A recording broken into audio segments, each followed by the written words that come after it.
මේ ස්ථානයට වැඩමවන්නට යෙදුන අපේ හාමුදුරන් වහන්සේ පිළිගැනීම අපේ යුතුයකමක් වෙනවා විහාරස්ථාන වෙනුණු දායක පින්වතුන්ගේ උඩවලව ශාසනායතන බල මණ්ඩලයේ නියෝජ්‍ය ලේකකාධිකාරී පණමඩුව 80 මහා ශ්‍රාවක විහාරස්ථානයේ නිර්මාතෘ රූපවාහිනී ධර්මදේශක විචිත ධර්ම කතික පූජ්‍ය ආදරවේ සුමංගල පඬිත හාමුදුරන් වහන්සේ ඉතාමත්ම ගෞරවයෙන් යුතුව මේ අවස්ථාවේ පිළිගනු ලබනවා. කාලීන ධර්ම දේශනාවක් ඇටියට උන්වහන්සේ ගමින් ගම වඩිමින් සිත සතන් සුවපත් කරමේ අරමුණින් දහම් පිපාසයෙන් පෙළෙන ජනතාව වෙනුවෙන් උන්වහන්සේ මේ ආගමික වතාවක් බොහොමයක් සිද්ධ කරමින් බෞද්ධ ප්‍රබෝධයක් ඇති කරමින් ක්‍රියා කරන අපේ හාමුදුරන් වහන්සේට ඉතාමත්ම ගෞරවයෙන් යුතුව ආරාධනා කර සිටිනවා ඒ ධර්ම දේශනාව මෙතන සිට පවත්වන හැටියට.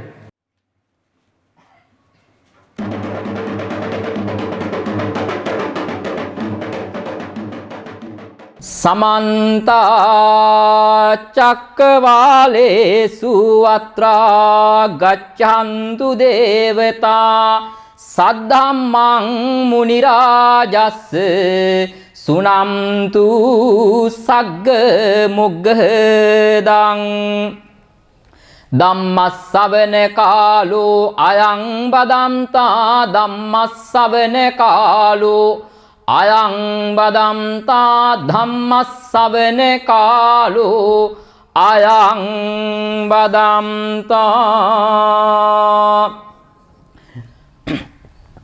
නමෝ තස්ස භගවතු අරහතෝ සම්මා සම්බුද්දස්ස නමෝ තස්ස භගවතු අරහතෝ සම්මා සම්බුද්දස්ස නමෝ තස්ස භගවතු අරහතෝ සම්මා සම්බුද්දස්ස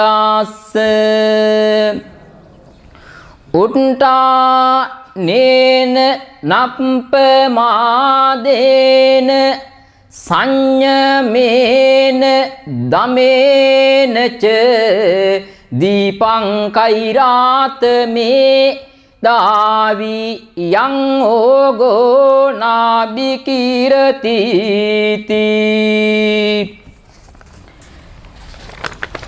ප්‍රථම කොටම අක්මීමන ගල්පොත්ත පුරාණ රජමහා විහාරස්ථානයේ විහාරාධිපති අක්මීමන ශාසනාරක්ෂක බල මණ්ඩලයේ හිටපු ලේකකාධිකාරී පූජ්‍ය උළුවිටකේ වජිරඥාන ගෞරවනීය පින්වත් ස්වාමින් වහන්සේගෙන්ද ඒ වගේම අක්මීමන ගල්පොත්ත පුරාණ විහාරාධිකාරී ශ්‍රී ගුණරතන දහම් පාසලේ ප්‍රධාන ආචාර්ය මාබොටුවන චන්දානන්ද ගෞරවනීය පින්වත් ස්වාමින් වහන්සේ ඇතුළු කොට ඇති විහාරස්ථානයේ ගෞරවනීය මහා සංඝරුවනේ දෙපා නැමද නමස්කාර පූර්වක අවසරයි ශ්‍රද්ධර්ම ශ්‍රාවක කාරුණික ගුණගරුක බෞද්ධ පින්වත්නි එළබෙන වස්තුන් මාසයට ප්‍රථම සිදු කරනු ලබන සුමధుර ධර්මානුශාසනාව අද දවසේදී මේ උතුම් ශ්‍රී සද්ධර්ම දේශනාව පවත්වන්නට දේශකයාණන් වහන්සේගේ බැතිබර අනුග්‍රහය බදුන්ගොඩ සත්පත්තිනි හා සුද්ධ ශූන්‍යම් මහා දේවාලයේ ප්‍රධාන දේවගැති ටීවී දිනේෂ් පී කුමාර මහත්මයාගේ බැතිබර දායකත්වයෙන් සංවිධානය කරනු ලබනවා. ඒ වගේම කේ.එම්. නුවන් සම්පත් මහත්මයා ඇතුළු කොට ඇති සංවිධායකවරුන්ගේ සහභාගීත්වයේ සහ බලාපොරොත්තු වෙනු ලබනවා ඩී.ජී. පියසීලී නානාකාර මෑණියන්ට නිරෝගී සුවය ප්‍රාර්ථනා කිරීමත් කේ.වයි.ජී. දුමින්ද දිලීප් මහත්මයාට නිරෝගී සුවය ආශිර්වාදය ප්‍රාර්ථනා කිරීම ධර්මානුශාසනාවේ බලාපොරොත්තු වූ විදියට තියෙනවා. මම මෙතනට ඇවිල්ලා විහාරස්ථානයට වැඩම කරලා පුරා හෝරා එකකට ආසන්න කාලයක් විහාරස්ථානයේ විවේකී සුවයෙන් වැඩ හිටියා. ඊට පස්සේ තමයි ධර්මාසනය කරා වැඩම කරන්නට යෙදුනේ. ඊටමත් අලංකාර විදියට සියල්ල සූදානම් කරලා තියෙනවා, සියල්ල සංවිධානය කරලා තියෙනවා. ඒ නිසා අද මේ උතුම් ධර්මානුශාසනාව පවත්වන්නට මම මාතෘකා කරගන්නට යෙදුණු ගාථා රත්නය ධම්මපද පාළී අප්පමාද වග්ගයට අයත් උතුම් ගාථා රත්නයක්. ධර්ම දේශනාවට සහභාගී වුණු පින්වත් සියලු දෙනාම පළමුවෙන් දැනගත යුතු එක කරුණක් තියෙනවා.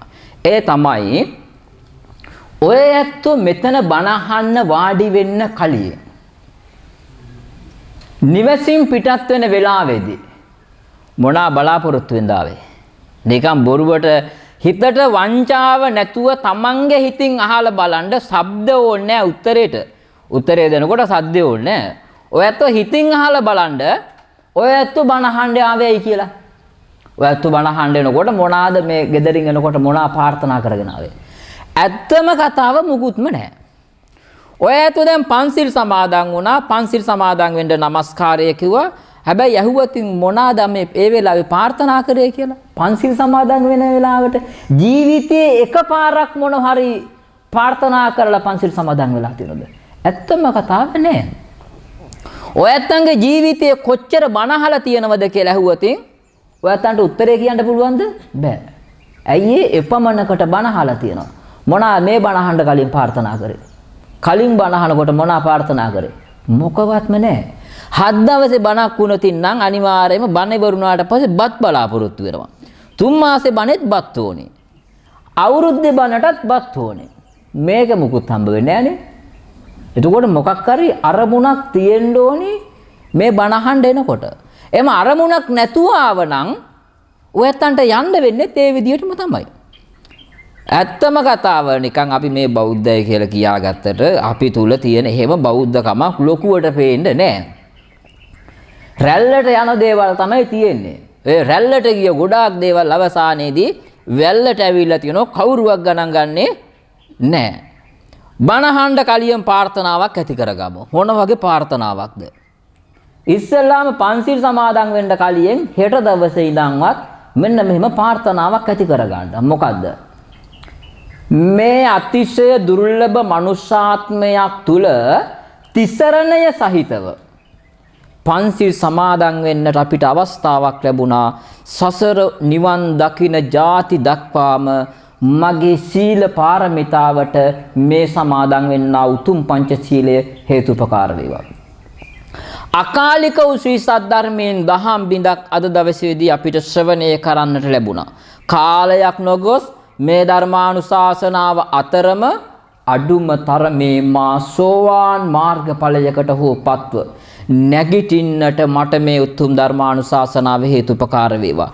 මා ප්‍රාර්ථනීය යම් බෝධියක් ඇතිද බුදුපසේ බුදුමහරහතන් වහන්සේලා නිවිසනසී පැමිණ වැඩවදාළ ඒ උතුම් අමා මහ තුන්තරා බෝධින් එක්තරා බෝධියකට පැමිණ අමා මහ නිවන සාක්ෂාත් කරගන්නට මා ප්‍රාර්ථනා බෝධියෙන් නිවන් දකින්නට මට මේ උතුම් ධර්මානුශාසනාව හේතුපකාර වේවා කියලා සාදු කියලා ප්‍රාර්ථනා කරලා බණ අහන්න සූදානම් වෙන්න.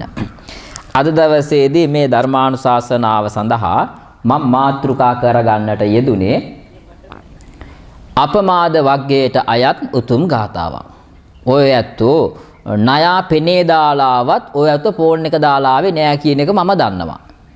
ණයාට පෙනේ දාලා කොහේ යන්න පුළුවන්. ඔය ඇත්තන්ට ෆෝන් එක නැතුව කොහෙවත් යන්න බෑ. හැබැයි යොව්ව ගෙනාවට නම් කමක් නෑ. ධර්මානුශාසනාව අවසන් වන තුරාවට එකක්වත් නාද නොවිය යුතුයි. ඔය ඇත්තෝ බණ අහනවද කියන්නේ ඔය ඇත්තගේ ඥාති සනුහරේ දන්නේ නැතිඳ එවුන් කෝල් ගණී බාගද. ඒ හින්දා ඕකේ සද්දේ වහලා පැත්තකින් තිබ්බහම ඒක ඇතිතරම කෝල් ගත්ත දෙන් අපි බණ අහලා ඉවර වෙලා ඌට උත්තර දෙනවා. ඒ නිසා ආයේ තව පාරක් මතක් කරන්න ඉඩ තියන්න එපා. උද්දච්චකමට හිටියොත් එහෙම ඉතින් අම්මා ආයි YouTube එකේ නුඹ බලාගත්ත හැකි. ඒ නිසා ආයි උද්දච්චකමට නම් ඉන්න එපා. මේ ආච්චි අම්මලා ගාව තමයි වැඩිපුරම ෆෝන් තියෙන්නේ දැන්. ඒ උන් චාර්ජරේ ගහන පැත්ත දන්නෙත් නෑ, හෑම් ෆ්‍රී ගහන පැත්ත දන්නෙත් නෑ, වෙලාව බලන්න දන්නෙත් නෑ, සද්දේ වහන්න දන්නෙත් නෑ. රෑ දෙකටත් ෆෝන් එකේ. පරක්කු වෙලා හරි ආවා. අපි අහලා තියෙනවා මේ බුද්ධ ශාසනයේ එකම ගාතාවක්වත් කටපාඩම් කරගන්න බැරි වුණු හාමුදුරුවෝ කෙනෙක්. ඒ තමයි චුල්ලපන්තක මහරහතන් වහන්සේ. චුල්ලපන්තක හාමුදුරුවෝ පැවිදි කරවන්නේ එයාගේ වැඩිමහල් සහෝදරයා මහපන්තක හාමුදුරුවෝ. හැබැයි මහපන්තක හාමුදුරුවෝ ප්‍රසිද්ධ වුණේ මිනිස්සු අතරට ගියේ කවුරු නිසාද? චුල්ලපන්ත හාමුදුරුවෝ හින්දා. ඔය බුදුරජාණන් වහන්සේගේ බුද්ධ ශාසනයේ චුල්ලපන්තක හාමුදුරුවෝ පැවිදි වෙන්නට මහපන්තක හාමුදුරුවෝ පැවිදි කරන්නට කලියෙන් සිදු වුණු සිදුවීම් කීපයක් තියෙනවා. ඒ තමයි අපි ප්‍රසිද්ධ නම චුල්ලපන්තක හාමුදුරුවනේ. මේ පොඩි හාමුදුරුවන්ගේ අම්මා විවාහ වෙන්න කලියෙන් හිටියේ මහාවත් ධනවත් සිටුපවුලක. මේ සිටුපවුලක ඉන්නකොට මිනිස්සු කියන්නේ ආදරය අන්දයි කියලා කියන්නේ නේද? එහෙම එකක් තියෙනවනේ. ඒක ඇත්ත. ආදරය අන්දයිලු. ඔය ඇත්තොත් අන්දයිනේ. ආදරය කරන කාලේට හොඳ නරක පේනවද? පේන්නේ නැහනේ. උස මහතවත් පේන්නේ නැහනේ. අනේ ගෙනහැල්ලා බලනකොට තාර බැරල් එකක් විතර එකක්. ඇතෙකුගේ රෙදියෝනි. ඒකිට අන්දන්න. අවසානයේදී ගහගත්තොත් මිනිහමයි පරාද වෙන්නේ. ඇයි ආදරේ අන්දයිලු. ඒක ඇත්ත. අම්මා කියනවා පුතා ඕක ගැලපෙන්නේ නැහැ. බලපිය උඹගේ හැටියටද ඕක. ඒ වුණාට මට මෙයා නැතුව බෑ. ගෑනුත් එහෙමයි පිරිමිත් එහෙමයි. ඔය ඒක නිසානේ ලංකාවේ ලස්සනම තරුණ කාන්තාව කුඩුකාරයෝ කසාද බැඳගෙන ඉන්නේ. උන්ට ඒ කාලෙට මුකුත් පේන්නේ නැහැ. ආදරේ අන්දයි. මේ ධනවත් සිටු පවුලේ 16ක් හිටියා. 16 කියලා කියන්නේ මේ මෙහෙකාරකම් කරන්න එකේ කොල්ලෙක් හිටියා. ටික දවසක් යනකොට මේ සිටු කුමාරයට හිතුණා මේ 16ත් එක්ක හාද වෙන්න ඕනයි කියලා. මෙවුත් එක්ක යාළු වුණා. යාළු වෙලා කාලයක් ගත වුණාට පස්සේදී දෙන්න වරදේ බැඳිලා සිල් බිඳගෙන ඊට පස්සේදී කිව්වා මේක ගෙවල් වලින් දැනගත්තොත් මාව මරලා ගඟේ දායි. ඒ නිසා ඊට කලියෙන් පැනලා යන් කියලා. දෙන්නත් එක්කම ගියා. දෙන්නත් එක්කම ගියාට සිටු කුමාරිකාවක් වුණත් මුකුත් හම්බ වෙන්නේ නැහැ. කසාද බඳින දවසට තමයි හම්බ වෙන්නේ. ඒ නිසා මේ දෙන්නට තිබුණේ මොනවද? ඇඳන් ඉන්න වස්ත්‍රය විතරයි. දැන් කාලෙත් මේ මොනෝ සමහර කෙල්ලොයි කොල්ලොයි කසාද බැඳලා අනේ උන්ට ඉන්න තැනක් නැහැලු. බැඳලා සතියක් ගිය වෙලේ ඉඳන් කුලියට ගෙවල් හොයනවා. රස්සාවල් හොයනවා. ඉන්න හිටින්න තැනක් නැහැ. අරමුණක් නැහැ. කසාද බඳින්න කලියෙන් හිතන්න එපා මේකිට මං කන්න දෙන්නේ කොහමද? ගොඩක් කොල්ලෝ කියන්නේ මම මොකක් හරි කරලා කන්න දෙනවා. ඒ මොකක් කොල්ලද?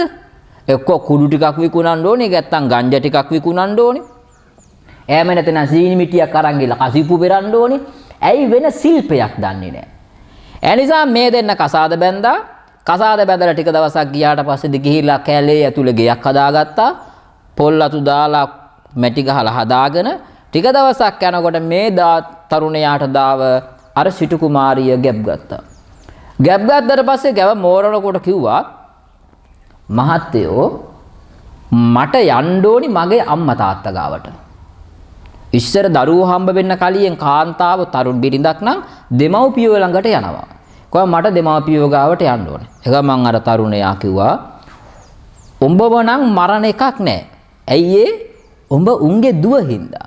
හැබැයි ඒ සිටුමාලිගාවේ මෙහෙකාර කරපු මට තලයි. ඒ නිසා මට යන්න බෑ කිව්වා. ඒක මං යන් කියලා කියනවා යන්නෙම නැති තැන මේ තරුණිය මොකද කරේ? මේ දරු ගබත් උස්සාගෙන තනියම ගමට යන පිටත් වුණා. ටික දුරක් යනකොට පාරේදීම බිරිඳට දරුවා හම්බ වුණා. ඒ ගමන් අර තරුණයා ගෙදර ඇවිල්ලා බැලුවා බිරිඳ නැහැ. ගමන් ගමේ මිනිසුන්ගෙන් එම කොහෙද ගියේ? මෙන්න මේ පැත්තට යනවා දැක්කකුවා. ඒ ගමන් ආවෝ පාර දිගේ හොයාගෙන යනකොට අර තරුණිය දරුවෙක් බිහි කරලා පාරේදී හම්බ වුණු නිසා එයාට නම තිබ්බ පන්තක කියලා.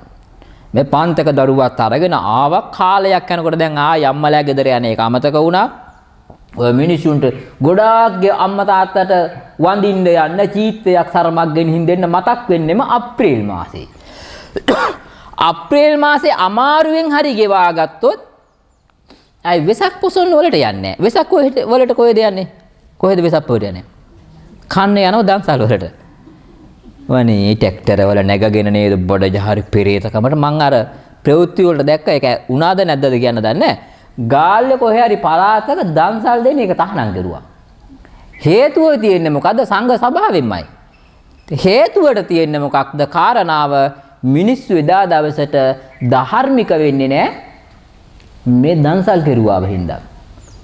මිනිස්සු අර පෙරේත ලෝකෙන් නිදහස් වෙච්ච උන් වගේ නේද? බලන්නකෝ ලංකාවේ පෙරේතම ජාතිය ගෑනුද පිරිමිද? ඒකයි ඒ ප්‍රශ්නෙට උත්තරයක් දීලා ඉන්නකෝ. හයියෙන් කිව්වොත් පිරිමි පෙරේත නෑ අම්මා. නෑ. ඔය ඇත්තෝ දැකලා තියෙනවද දන්සල් වලින් පොලිමේ ඉඳලා කෑම ඔතාගෙන අයිස්ක්‍රීම් ගොටු 4-5 අරන් එන පිරිමි? නෑ. ගේන තරමක් ගේන්නේ ගෑනු, ඔතන තරමක් ඔතන්නේ ගෑනු. අර එක ගෑණියක් පාර පෙසප්පුවේ දවසේ උදේ ඉඳන් දන්සලේ ඉඳලා මාළු පාන් දන්සලක් තිබ්බා. කොහොම හරි මේ ගෑනු කෙනා බයික් එකේ අර ඩිකියට ගෙන අර මොකද සීට් එක උස්සලා අර කැතුලේ පුරෝල තැඹිලි ගෙඩිත් එක්ක දාගෙන. තව දාන්න ඉඩ නැහැ. දාලා අර ටිකුඩ වාඩි වෙලා යනවා. ගෙහිලා ආයෙත් කනවා. පෙරේතම ගෑනු. ඒක කියන්නේ ශ්‍රද්ධාවත්ම ගෑනු. අර ලංකාවේ හොඳම දන්සල දැක්කද? ලංකාවේ හොඳම දන්සල තිබුණේ සෝමාවතිය ගාව. ඒකේ හමුදාවේ කට්ටිය දන්සල දුන්නේ. හැබැයි මේ පැත්තට හමුදාවේ දාලා දෙන්න පුළුවන් නම් අම්මා එහෙම දන්සලක් ආයේ ජීවිතේටවත් පොලිමේ වල ඉන්නේ නැහැ. මිනිස්සු පොලිමේ ගිහිල්ලා බෙදාගත්තා. බෙදා ගන්න ඇති තරම් දෙනවා. ඇති කියනකම්ම බෙදනවා. බෙදලා ඉවරුණාට පස්සේදී ගිහිල්ලා පුටු තියලා තියෙනවා. හමුදාවේ අයගේ නීති තියෙනවනේ. පොලිසියට නම් රුපියල් 20ක් දුන්නාම ඕනි දෙයක් කරගත්ත හැකි. බන්ධනාගාර නිලධාරීන්ට රුපියල් 10ක් දුන්නත් පුළුවන්. හමුදාවේ අයට බෑ. ඒ ගමන් බැරල් තියලා තියෙනවා හැම තැනකම ඉදුල් දාන්න. කෑම ඇති තරම් බෙදාගෙන බණ ගෙවල් වල පුරුද්දට ගිහිල්ලා වාඩි වෙලා කන්න ගත්තා. කා ගන්න බෑ. ආර ටික දාන්න ආව බැරල් එකට. හමුදාවේ කෙනෙක් බැරල් එක ගාව ඉන්නවා. කිව්වා ඇයි ඉඳුල් දාන්න. ඉඳුල් දාන්න බෑ. කොලේ විතරයි. කැන්ද කොළ විතරයි. මුකුත් දාන්න බෑ මේකට. කොළය විතරක් දාන්න පුළුවන්. ආපහු ගිහිල්ලා කෑවා. ඉතින් වීසි කරන්න බෑනේ. වීසි කරන්න බෑ. කෑම වීසි කරන්න බෑ. හමුදාවේ නීතියක් ඒක. අරුන් හාල් සේරුවක විතර බත් බෙදාගෙන තව දන්සල් කීයකට යන්න තිබුණද? පෝර ගබඩාව පිරෙව්වා වගේ එකෙන්ම ඉවරයි. හැන්දෑවේ දිරවනකම් ආයෙ මුකුත් නැහැ. ආයිස් දැන් අරුන් යනවා හාල් සේරුවක විතර මඤ්ඤොක්ක හරි බත් හරි කාලා යන ගමන් අයිස්ක්‍රීම් දන්සල් එහෙම තියුණා නේ බලනවා ඉතින්. දාගන්න ඉඩමදින්. ඒ ගමන් නිකන් හිටියා. දෙනවනම් දන්සල් එහෙම දෙන්න ඕනේ. වීසි කරන්න බෑ. අර චුල්ලපන්තක හාමුදුරුවන්ගේ අම්මට වැඩි මහා පන්තක හම්බ වුණා. ගෙදර ගියා. දැන් අම්මලා බලන්න යන්න උවමනාවක් නැහැ. ටික දවසක් ගියාට පස්සේදී ආපහු ගැප් ගත්තා. ආපහු ගැප් ගත්තට පස්සේදී වා මේ පාර නම් යන්න ඕනි අම්මා එහෙම බලන්න. ඊට පස්සේ ගුවා උඹ ඵලයෙන් මං එන්නේ නැහැ. උඹට තලන්නේ නැහැ මට තලයි. ඒ ගමන් ගුවා ආපහු යනකොට ආපහු මගදී දෙවෙනි දරුවක් හම්බ වුණා. ආයෙක්කන් ආවා. අරයට නම දැම්ම මහපන්තක කියලා, මෙයාට නම දැම්ම චුල්ලපන්තක කියලා. චුල්ලපන්තකයි මහපන්තකයි දැන් දෙන්නත් ළමයි එක්ක ගිහිල්ලා සෙල්ලම් කරනකොට ළමයි කියන අපේ ආච්චියාව, සීයාව, බාප්පාව, මාම, නැන්ද, අක්කලා මෙහෙම අහනවා. අහනකොට මහපන්තක ගෙදර ගිහිල්ලා ඇහුවා අම්මේ ඔය කියන જાතියේ උන් අපිට නැද්ද කියලා. දැන් මට නම් නෑ. උන් ඉන්නවා. අපේ ඥාති කියලා જાතියක් ඉන්නවා. ඒ වුණාට මං උන්ව ගණන් ගන්නෑ. ඇයි ඒ? නෑ අය එන්නේ මොනා කරන්නද? කන්න. මීයා එන්නේ කන්න. වේයා එන්නේ කන්න. වේයා අපිට මොන හරි ගෙනත් දීලා ගිය දවසක් තියෙනවද? ඔය ඇත්තන්ගේ ගෙවල් වලට වේයෝ මොන හරි ගෙනත් දුන්නද? නෑ. මීයෝ මොන හරි අරන් ආවද? නෑ. රෙදි කෑල්ලක් හරි කාලා ගියක. නෑයෝ. උන් එනවට වැඩිය හොඳයි නෑවිත් ඉන්න එක. ඇවිල්ලා මල් පෝච්චියක් හරි උස්සන් යනවා. ඒ නිසා ඔය තුනම මට නෑ. නෑයොත්, මීයොත්, වේයොත් ඔය තුන්ගොල්ලම මම ප්‍රතික්ෂේප කරලා තියෙන්නේ. ඒ නිසා ඇහුවා මේ මහපන්තක ඇහුවා මේ ඔය කියන જાතියේ අපිට නැද්ද කිව්වා. ඉන්නවා. කොහෙද ඉන්නේ? මට යාලා බලන්න ඕනේ. බුදුසුකෝ එයාලා ඉන්නේ සිටුමාලිගාවේ. ඒගොල්ලෝ සිටුමාලිගාවට මහපන්තකයි, චුල්ලපන්තකයි, අම්මයි තාත්තයි 4 දෙනාම ගියා. ගිහිල්ලා එකපාරටම යන්න බයයි. යන්න බය නිසා සේවකයෙක් යටි පණිවිඩයක් ඇව්වා. සිටු දෙණිය ඇවිල්ලා ඉන්නවා ස්වාමියාත් එක්ක තව දරුවෝ දෙන්නෙකුත් ඉන්නවා. නතර වෙලා දැනට අම්බලෙම ඉන්නවා. සිටුමාලිගාවෙන් නැවත පණිවිඩයක් එනවා. මහයුන් දෙන්නට එන්න අවසර නැහැ. ළමයි දෙන්න විතරක් එවපන් කියලා. ළමයි දෙන්න විතරක් ඇව්වා. ළමයි දෙන්න විතරක් ගියාට පස්සේ ළමයි කල්පනා කරලා බැලුවා අපි ඉන්නේ චූටි ගෙදරක මේක මහා මාලිගාවක් එවනම් අපිට මේක හොඳයි කියලා ළමයි දෙන්න නතර වුණා. නතර වුණාට පස්සේ අම්මයි තාත්තයි ආපහු ගියා. ආපහු ගියාට පස්සේදී චුල්ලපන්තක මහපන්තක සහෝදරයෝ දෙන්නගේ සීයා හැමදාම දෙවුරම් වෙහෙරට බණ අහන්න යනවා. ඒ බණ අහන්න යනකොට අර මහපන්තකත් පස්සෙන් ගියා. දැන් ඔය ඇත්තෝ ළමයි එක්කන් ආවේ නෑනේ අද ගෙද බණ අහන්න. ඌ තියලා ආවා. හැබැයි ඒ සීයා හොඳයි ඔයාලට වඩා. ඇයි ඒ මිනිස්සයා තමන් දැන් ඔය මේ ඉන්න අයට මුණුබුරුව මිනිබිරියු නැද්ද? ඉන්නවා. උන් තියලා ආවේ. ඔය අම්මලාගේ ළමයි ගෙවල් වල තියලා. මේක නම් එක්කන් අර කයිත් දන්නේ නැහැ ඔක. ඔය බලු කුක්කා. ගෙවල් වල ඉන්න බල්ලෝ අරන් යනවා. කොල්ලෝ තියලා යනවා. ඒ වගේ අර සිටුතුමා මොකද කරේ? මහපන්තක එක්කන් ගියා. එක්කන් ගියාට පස්සේදී බණ අහලි වරුණාට පස්සේ තුනා මේ දර්ශනීය වෙනසක් තියෙනවා. මට මහාන වෙන්න බැයිද කියලා ඇහුවා. ඒ ගමන් කො පුළුවන් කියලා. මහාන කරා. මහාන කළ ටික දවසක් ගියාට පස්සේ මහපන්තකට හිතුණා මගේ බාල සහෝදරයා ඔහුත් මහාන කරන්න ඕනේ. ඒ ගමන් ඔහුත් මහාන කරා. ඔහුත් මහාන කරාට පස්සේදී මහපන්තක හාමුදුරුවෝ ඔහුට ගාතාවක් ඉගෙනුවා. කොච්චර කාලයක්ද? මාස 4ක්. මාස 4ක් පුරාවටම ගාතාවක් උගන්වලා අවසානයේ ඇහුවට පස්සේ ඒ ගාතාව මතක නැහැ. සතර පද ගාතාවක එක පේලියක්වත් කටපාඩම් හිටින්නේ නැහැ. ඒ ගමන් කිව්වා මේ පොඩි නම. ඔබ වහන්සේ මහාන කරාන ඔබ වහන්සේට ගුණදහම් බණ දහම් කටපාඩම් හිටින්නේ නැහැ. ඒ නිසා කරුණා කරලා ආපු අතක් බලාගෙන ආපහු ගෙදර යන්න කියලා.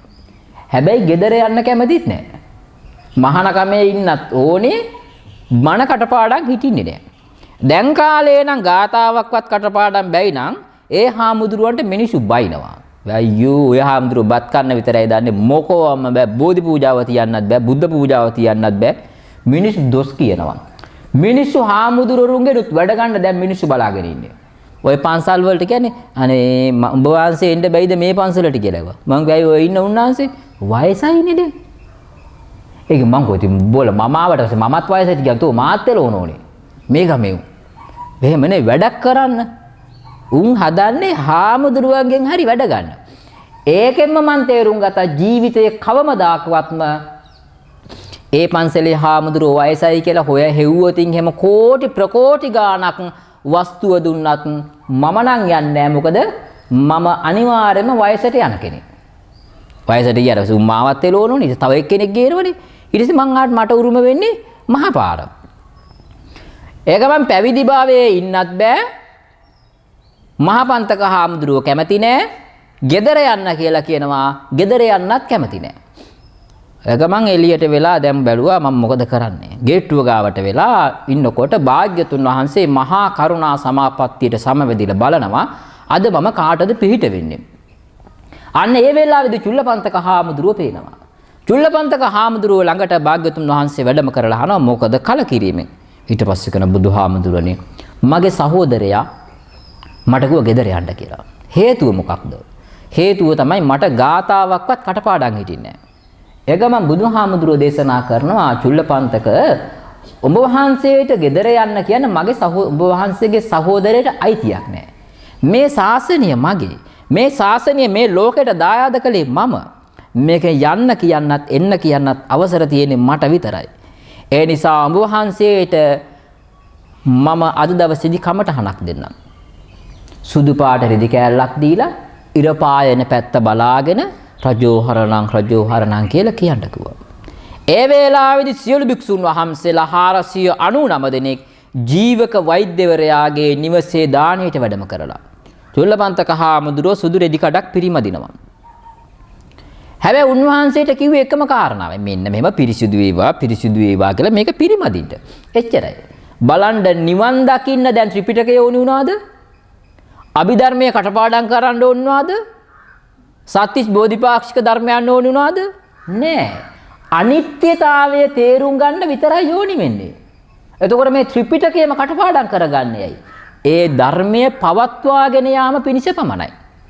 ත්‍රිපිටකයම කටපාඩම් වෙලා මේ බුද්ධ භාෂිතේ සම්පූර්ණයෙන්ම කටපාඩම් කරගෙන හිටපු ආනන්ද හාමුදුරුවොත් සෝවාන් වෙලා විතරයි තිබුණේ. පස්සේ තමයි රහත් වෙන්නේ. ඒ නිසා බණ දහම් කටපාඩම් තිබුණා කියලා රහත් වෙන්නේ නැහැ. පිරිසිදු වේවා කිය පිරිමැද මැද හිටියා 499 දෙනෙක් දාණයට වැඩම කරා. දාණයට වැඩම කරාට පස්සේදී භාග්‍යතුන් වහන්සේට දන් පාත්‍රය දාණි බෙදන්න හදනකොටම අතින් ඇහුවා. ඊට පස්සේ ඇයි භාග්‍යතුන් වහන්සේ ඊට පස්සේ තව එක නමක් අඩුයි. මෙතන රහතන් වහන්සේලා 500 නමක් ඉන්න ඕනේ. එක නමක් අඩුයි. ඊට පස්සේ කිව්වා කවුද අඩු? ඉතින් ඔක්කොම ආවනේ රහතන් වහන්සේලා ඔක්කොම ආවා. ඊට පස්සේ කො නෑ පන්සලේ තව එක්කෙනෙක් ඉන්නවා. ඒ කවුද? චුල්ලපන්තක. පණිවිඩයක් හැවලා ගෙන්න ගන්න. චුල්ලපන්තක හාමුදුරුවෝ දාණයට වැඩම කරන්නේ අහසින්. එර්දි බලෙන් වැඩම කරන්නේ. ඔය බුදුහාමුදුරුවෝ දැන් ඔය මිනිස්සු කියනවනේ. මම මේ ළඟදී දැක්කා මහා මෝඩ උන්නාන්සේ කෙනෙකුයි තව කතෝලික බුදු දහමට දැඩි ලෙසම වෛර කරන තුච්ච අදහස් ඇති මිනිස්සු දෙන්නෙකුයි සාකච්ඡාවක් තියෙනවා. එකෙක් කියනවා බුදුහාමුදුරුවෝ ලංකාවට ආවේ නැහැ. ඌ ත්‍රිපිටකය දන්නවද කියන්නකෝ. ඌ විනය පිටකය දන්නවද? ඌ අභිධර්මයේ පිටකය දන්නවද? ඊට පස්සේ කියන බුදුහාමුදුරුවෝ ලංකාවට ආවනම් බුදුහාමුදුරුවෝ ෆේල් කිව්වා. හේතුව මොකක්ද? ඌ කියනවා බුදුහාමුදුරුවෝ ලංකාවට වැඩම කරා නම් මිහිඳුහාමුදුරුවෝ වැඩම කරේ මොකටද? මිහිඳුහාමුදුරුවෝ වැඩම කරාට පස්සේ මේ ශාසනය පිහිටුවේ. ඉතින් බුදුහාමුදුරුවෝ ඊට කලින් ආවනම් ආපුගේ තේරුමක් නැහනේ. නෑ. බුදුහාමුදුරුවෝ තුන් පාරක් ලංකාවට වැඩම කරලා අවශ්‍ය පරිසරය නිර්මාණය කරා.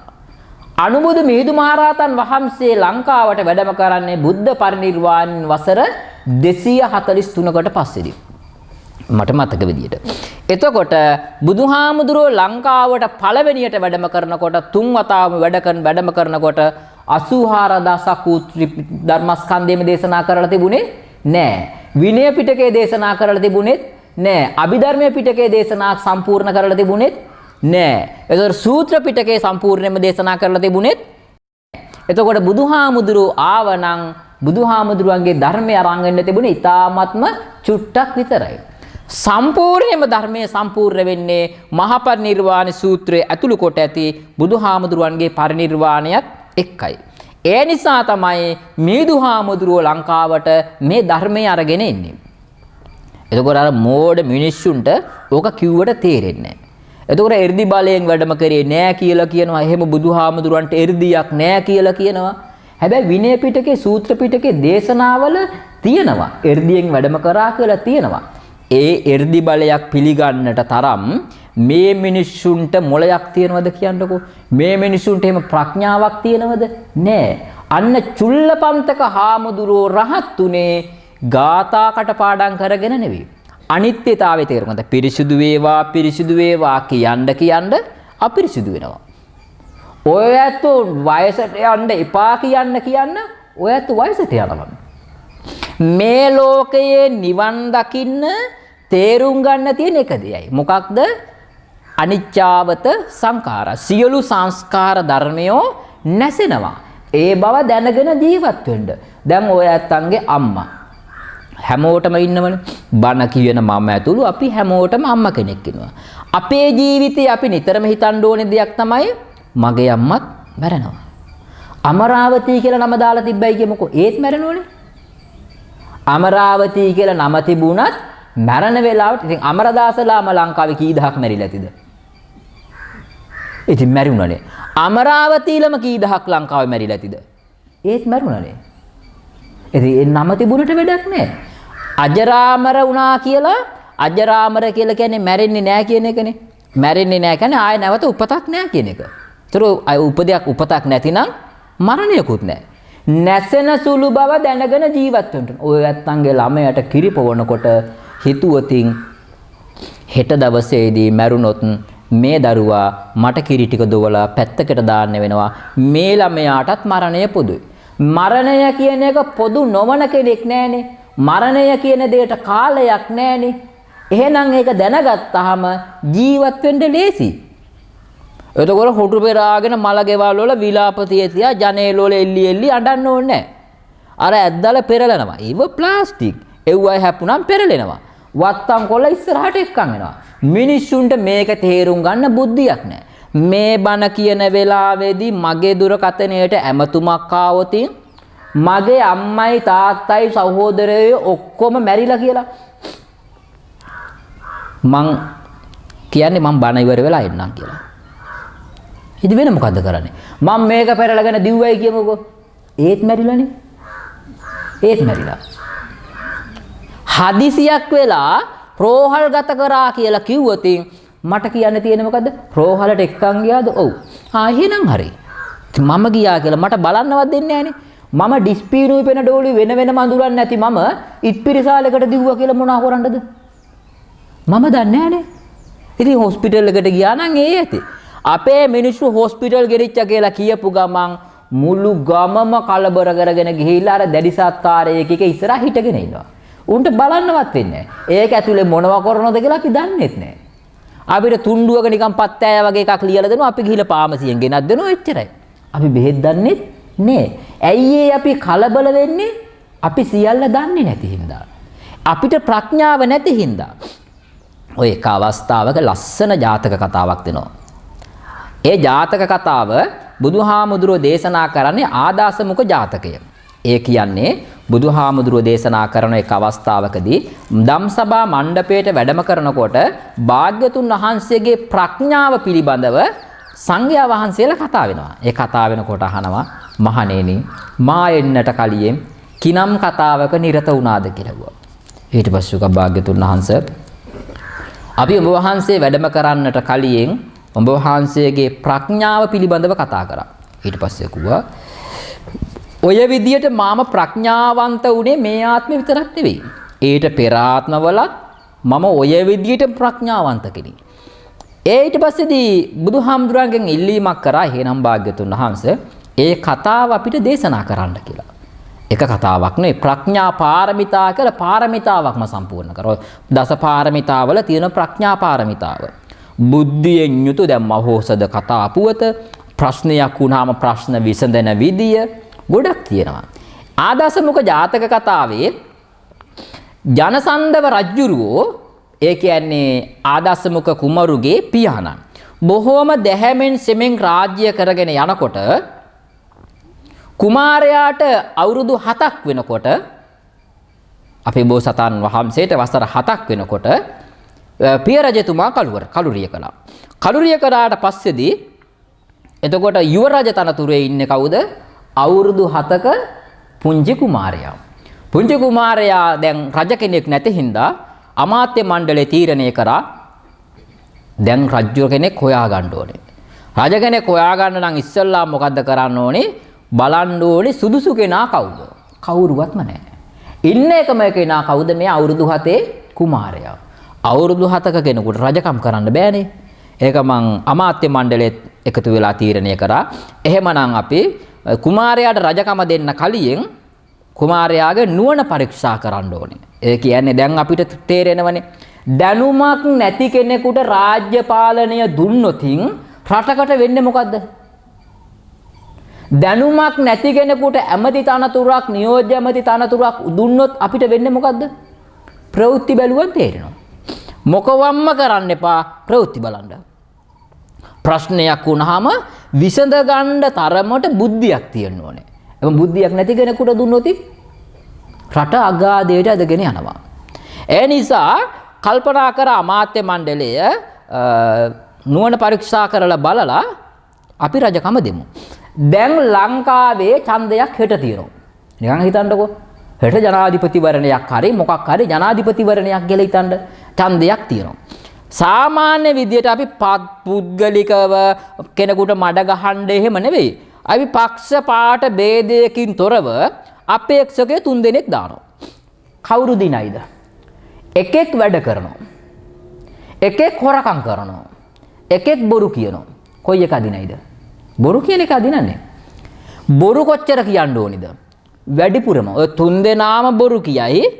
ඇමතිවරු කියන්නේ බොරුනේ. ඡන්ද වේදිකාවේ දෙන්න කියන්නේ බොරුනේ. වැඩිපුරම බොරු කියන කෙනා දිනනවා. ඒක තමයි අපේ රටේ ක්‍රමය. ඒ කාලේ එහෙම නැහැ. ඒ කාලේ කිව්වා රජුරුවන්ගේ නුවණ පරීක්ෂා කරමු. මේ රජුරුවන්ගේ නුවණ පරීක්ෂා කරලා සුදුසුයි නම් අපි රජකම දෙමු. පරීක්ෂා කරන්න මොන හරි කරන්නත් එපා. ඉස්සෙල්ලාම දෙපයින් හිට ගන්න පුළුවන් වඳුරෙක් අල්ලගත්තා. වඳුර පුරුදු කරා. පුරුදු කරලා ඉවර වෙලා වඳුරට හොඳ කෝට් එකක් අඳවලා පොතකුත් අතට දීලා රජුරුවන්ට කිව්වා යුව රජුරුව ගාවට අරන් ගිහිල්ලා කිව්වා මහා කුමරුනි මේ තමයි ජනසන්දව රජතුමා රාජ්‍ය කරනකොට වාස්තු විද්‍යාව පිළිබඳව හිටපු උපදේශකතුමා තමයි මේ ඉන්නේ කියලා වඳුර පෙන්නුවා. එගමන් කුමාරයා හොඳට බලලා කිව්වා වාස්තු විද්‍යාව පිළිබඳව කෙසේ වෙතත් මේ වඳුරට මුගි වලිගි හංග ගන්න අමතක වෙලා. ඒ නිසා මේ මිනිස්සෙක් නේ මූ වඳුරෙක්. මූව එලවන්න කිව්වා. එගමන් ඇමති මණ්ඩලය කිව්වා කුමරුනි අපි මේ ඔබතුමාගේ නුවණ පරීක්ෂා කරන්නයි එහෙම කළේ. ඔබතුමා එකෙන් සමත් අපි මේ වඳුරව ඇරලවන්නම් කියලා. ඉතින් වඳුරව ඇරලවන්නම් කියලා අරන් ගිහිල්ලා ටික දවසක් ගියාට පස්සේදී ආපහු අර වඳුරට වෙන ඇඳුමක් අඳවලා පොත් ටිකකුත් අතට දීලා ආපහු ආව රජුරෝ ගාවට. කුමාරයා ළඟට ඇවිල්ලා කිව්වා කුමරුනි මේ ඉන්නේ අධිකරණ ඇමතිතුමා. ඔබතුමාගේ තාත්තගේ කාලේ අධිකරණය බාරව හිටපු ඇමතිතුමා තමයි මේ ඉන්නේ. ඒ නිසා මෙතුමාට හොඳින් සලකන්න කියලා. මෙතුමාව බලා ගන්න. ඒක ඔබතුමාගේ වගකීම. දැන් කාලෙට නම් ගැලපෙනවද? දැන් කාලේ අධිකරණ ඇමතිතුමා ඉන්නේ කියලා මේ වඳුරෙක් පෙන්නුවා නම් මිනිස්සු කියනවා ටිකක් ඒ වගේ තමයි. අධිකරණ ඇමතිතුමා වගේ තමයි. ඇයි අර බන්ධනාගාරේ ගැටුමක් සිදු වෙච්ච වෙලාවේදී එතුමා ක්‍රියා කරපු ක්‍රියා පිළිවෙතත් එක්ක බලනකොට ඇත්තටම ඇමතිකම වඳුරෙකුට දුන්නා නම් හොඳයි. ඇයි වඳුරෙකුට දුන්නා නම් හොඳයි කියන්නේ? වඳුරට පුළුවන් තාප්ප උඩින් පනින්න. පැනලා ගිහිල්ලා බලන්න පුළුවන් මොකද්ද වෙන්නේ කියලා. බන්ධනා අර ඉස්සර කියමනක් තියෙනද අවිගත්තෝ අවියෙන් නැසිති. මේ පාර උනේ මොකද්ද? අවි දුන්නෝ ඒ අවි වලින්ම නැසිති. බන්ධනාගාරය ඇතුලේ කම්මලක් වගේ පිහි තිබුණා. කැති තිබුණා. මන්න වර මොනවාද නියන් තිබුණා. කතුරු තිබුණා. උල් පිහි තිබුණා. ඒව ඇතු දුරකථන තිබුණා. චාර්ජර් තිබුණා. ඒව ඇතුළට ගියේ කොහමද? මිනිස්සු බත් එකක් ගෙනියනකොට ඒකත් දිගෑරලා බලලා ගෑරිප්පු වෙනු තැනලා තමයි ඇතුළට යවන්නේ. එතකොට දුරකථන ගියේ කොහමද? අර ලොකු මාළු කපන මන්න ඇතුළට ගියේ කොහමද? ඔය ජඩ නිලධාරීන් ටික ඔව ගෙනින් දුන්නා. අවසානයේ උන්ගෙම කෑලි කපලා මේස උඩින් තියලා තිබ්බා. උන්ගෙම කෑලි කපලා මේස උඩින් තියලා තිබුණා. අවසානයේදී දැන් ඔය ලංකාවේ මාස 6කට ඔය ඇමතිකම වෙන කෙනෙකුට දීලා ඉස්සෙල්ලාම කරන්න ඕනේ මොකද? බන්ධනාගාර නිලධාරීන් සියල්ලම සේවයෙන් අයින් කළා. මං දැක්ක එනකොට පුරන් වෙච්ච කුඹුරු තියෙනවා. එව්වට දාලා කුඹුරු කොටවන්න ඕනේ. ඕකුම් ලව්වා. ඒ වෙනුවට හමුදාවේ නිලධාරීන් දාන්න ඕනේ. මාස 6ක් කෙරුවා නම් ලංකාවේ බන්ධනාගාර සම්පූර්ණයෙන්ම සුද්ධයි. කුඩු ගෙනියන්නේ ගංජා ගෙනියන්නේ ඔය බන්ධනාගාරය ඇතුළට ගිහිල්ලා ආවට පස්සේදී මිනිස්සු කියන දේවල් ඇහුවට පස්සේ ප්‍රසිද්ධ මාධ්‍යයේ ලෝකේ දූෂිතම නිලධාරීන් ටික ඉන්නේ බන්ධනාගාරය ඇතුලේ. හැබැයි අම්මා ජීවිතේ කවමදාකවත් වරදක් නම් කරන්න එපා. අර මුර්ගයෝ තිරිසන්නු ඉන්න තැනට වැටුනොතින් කාන්තාවන්ටත් එහෙමයි පිරිමින්ටත් එහෙමයි අර හිරුනිකා ප්‍රේමචන්ද්‍ර කියනවා බන්ධනාගාරේ එළිය ඇතුලේ ඉඳලා ඇවිල්ලා එළියට ඇතුලේ වද දෙන්නේ කාන්තාවන්ට මෙහෙමයි පිරිමින්ට මෙහෙමයි කියලා. සම්පූර්ණයෙන්ම නිර්වත් කරලා සම්පූර්ණයෙන්ම පරීක්ෂා කරනවා. එතකොට හිතන්නව මොන තරම් ලැජ්ජාවක්ද කියලා. හැබැයි අම්මා ඔය ඇත්තන්ගේ ගෙවල් වල ගිහලා දරුවන්ට කියලා දෙන්න පුතේ මෙන්න මෙහිමයි බන්ධනාගාරය ඇතුලේ වරදක් නම් කරන්න එපා. ගැහුවත් ගුටි කාගෙන වරෙන් උඹ නම් ගහන්න එපා. ඔය ඇත්තන්වත් එහෙමයි. ඔය බන්ධනාගාරේ සිද්ධියත් එක්ක ඔය ඇත්තෝ ඉවසීම කියන එක 100%ක්ම ප්‍රගුණ කරන්න කවම දාකවත්ම හිරේයයි කියලා හිතෙනවා නම් ඒ දේ නම් කරන්න එපා. ඕක ඇතුළට ගිහිල්ලා එනවට වැඩිය හොඳ කෙලීම අවීචි මහ නරක ආදියටම ගිහිල්ලා ආපහු කල්ප ගානක් පැහිලා මනුස්ස ලෝකෙට හරි තිරිසන් ලෝකෙක හරි උපදින එක. බන්ධනාගාරයකට නම් යන්න එපා. දෙවැනි පාර වඳුරගෙන හල්ලා කිව්වා මේ ඉන්නේ බන්ධනාගාර ඇමතිතුමා. අධිකරණ ඇමතිතුමා මේ ඉන්නේ. ඊට පස්සේ උක මෝ වඳුරෙක්නේ. මෙහෙම එකෙකුට මේ බන්ධනා අධිකරණ ඇමතිකම මගේ තාත්තා දෙන්නේ නැහැ. ඒ නිසා මෝ අයින් කරන්න. ඒ ගමන් දෙවනි පාරක් කිව්වා කුමරුනි ඔබතුමා පරීක්ෂා කරන්නයි එහෙම කරේ. ඔබතුමා පරීක්ෂාවෙන් සමත්. තුන්වෙනි පාර ආපහු අර වඳුරම ගෙනහල්ලා ඌට හිටගෙන ඉන්න පුළුවන්ලු කකුල් දෙකෙන්. අත් දෙක ඉස්සරහට දාලා ඉන්නකොට ආපහු ඔය වඳුරම ගෙනල්ලා කිව්වා කුමරුනි මේ ඉන්නේ ඔබතුමාගේ පිය රජුරුවන්ගේ කාලයේදී පිය රජුරුවන්ගේ දෙමව්පියන්ට උපස්ථාන කරපු උපස්ථායකයා. මොහුට සලකන්න කිව්වා. ඊට පස්සේ බලලා මේ කළු පාට ලෝම තියෙන චූටි ඇස් තියෙන දිග ලොම් තියෙන්නේ මූ වඳුරේ. ආයෙනම් මූ ගේන්න එපා කිව්වා. ඊට පස්සේ කිව්වා පරීක්ෂා සියල්ලම සම්පූර්ණයි. කුමරුනි ඔබතුමා රජකමට සුදුසුයි. යුව රජුරුව කරා. දැන් රජුරුවන්ගේ වයස කීයද?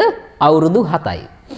අවුරුදු 7 රජුරුවෝ දැහැමෙන් සෙමින් රාජ්‍ය කරගෙන යනකොට ඒ ආදාසමුක රජුරුවන්ගේ තාත්තා ගාව හිටියා ගාමිණී චණ්ඩ කියලා පුරුෂයෙක්. මේ පුරුෂයා කල්පනා කරලා බැලුවා ආදාසමුක රජුරුවන්ගේ තාත්තා ජනසන්දව රජුරුව මැරුණා. මැරුණාට පස්සේදී මේ පුංචි ලාමක කෙනෙකුත් එක්ක මට එකට ඉන්න බෑ පෑහෙන්නේ නෑනේ. තව ඇතු හිතන්නකෝ පොඩි හාමුදුරුව කෙනෙකුයි ගොඩාක්ම වයසක හාමුදුරුව කෙනෙකු එක පන්සලක හිටියොත් ඉන්නේ අම්මා. ඉන්නේ යනවා යන්න. ඇයි යන්නේ? අර පුංචි හාමුදුරුව මොනා කරන්නේ? වැලි තෙල්ලම් කරන්න ඕනේ. ගස් නගින්න ඕනේ. ඊට පස්සේ කාර් අර රෝද ගෙනල්ලා වාහන හදන්න ඕනේ. බලුප් හදන්න ඕනේ. ඔය වගේ පොඩි අය සෙල්ලම් කරනවා. බෝල් ගහන්න ඕනේ, දුවන්න ඕනේ. ඉතින් ලොකු හාමුදුරුව කියන්නේ හිමින් යන්න කියලා ඒ ගැලපෙන්නේ නැහැ. ගැලපෙන්නේ නැතුණාට පොඩි හාමුදුරුව මොකද කියන්නේ? අනේ යම්මේ මට නම් බෑ මේ පන්සලේ ඉන්න මං යනවා කියලා. දැන් අපේ පන්සලේ පොඩි හාමුදුරුවෝ ඉන්න ඕනේ. අපේ පන්සලේ ඉන්න පොඩි හාමුදුරුවන්ට සෙල්ලම් කරන්න කවුරු හරි කෙනෙක් නැතිනම් බෝලේ වීසි කරන්න කෙනෙක් නැතිනම් මට කියන ලොකු හාමුදුරුවෝ බෝල් ගහමුද? මම දන්නෙත් නෑ. මං කියනවා හා කියලා. ඉතින් එයා බෝල් ගහනවා කැලේ යන්න ඕනේ මං ඒක ඇහිඳන් එන්න. ඉතින් ඇහිඳන් ඇවිල්ලා ආයෙ ඒ බෝලේ දැන් මං ආයෙත් කැලේටම ගහනවා. ඉතින් සමහර වෙලාවට බැටරි කෑලි ගේන සල්ලි ඉල්ලනවා. ඉතින් දෙන්න ඕනේ. අර මොනවාද රිමෝට් එකෙන් යන කාර් ගෙනල්ලා සල්ලි ඉල්ලනවා මේ බැටරි කෑලි ගේන්න කියලා. දැන් ගොඩාක් වයසක කෙනෙක්ගෙන් ඉල්ලුවොත් දෙන්නේ නැහැ. එයාලා දෙන්නේ නැහැ. ඇයි ඒ චූටි වයසයි අර වන්නම් ගොඩක් වයසයි දෙක ගැලපෙන්නේ නැහැ. අර කුමාරයා චූටිම කාලේ රජකම ලබා ගත්ත නිසා ගාමිණී චණ්ඩ කල්පනා කරලා බැලුවා මෙයාගේ තාත්තා මගෙත් එක්ක හිතවත් බව ඇත්ත.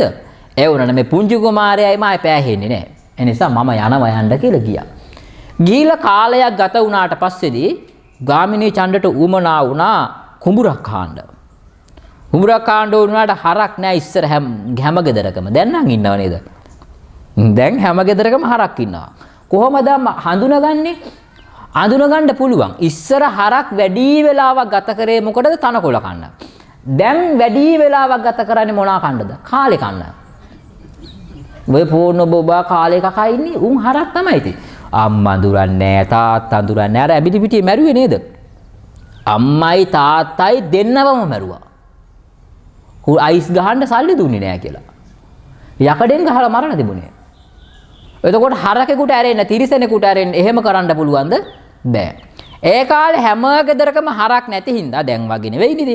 එතකොට ගාමිණී චණ්ඩ කල්පනා කරා කුඹුරක් කරන්න ඕනේ. ගෙදරකින් ගිහිල්ලා හරක් ඉල්ලගත්තා.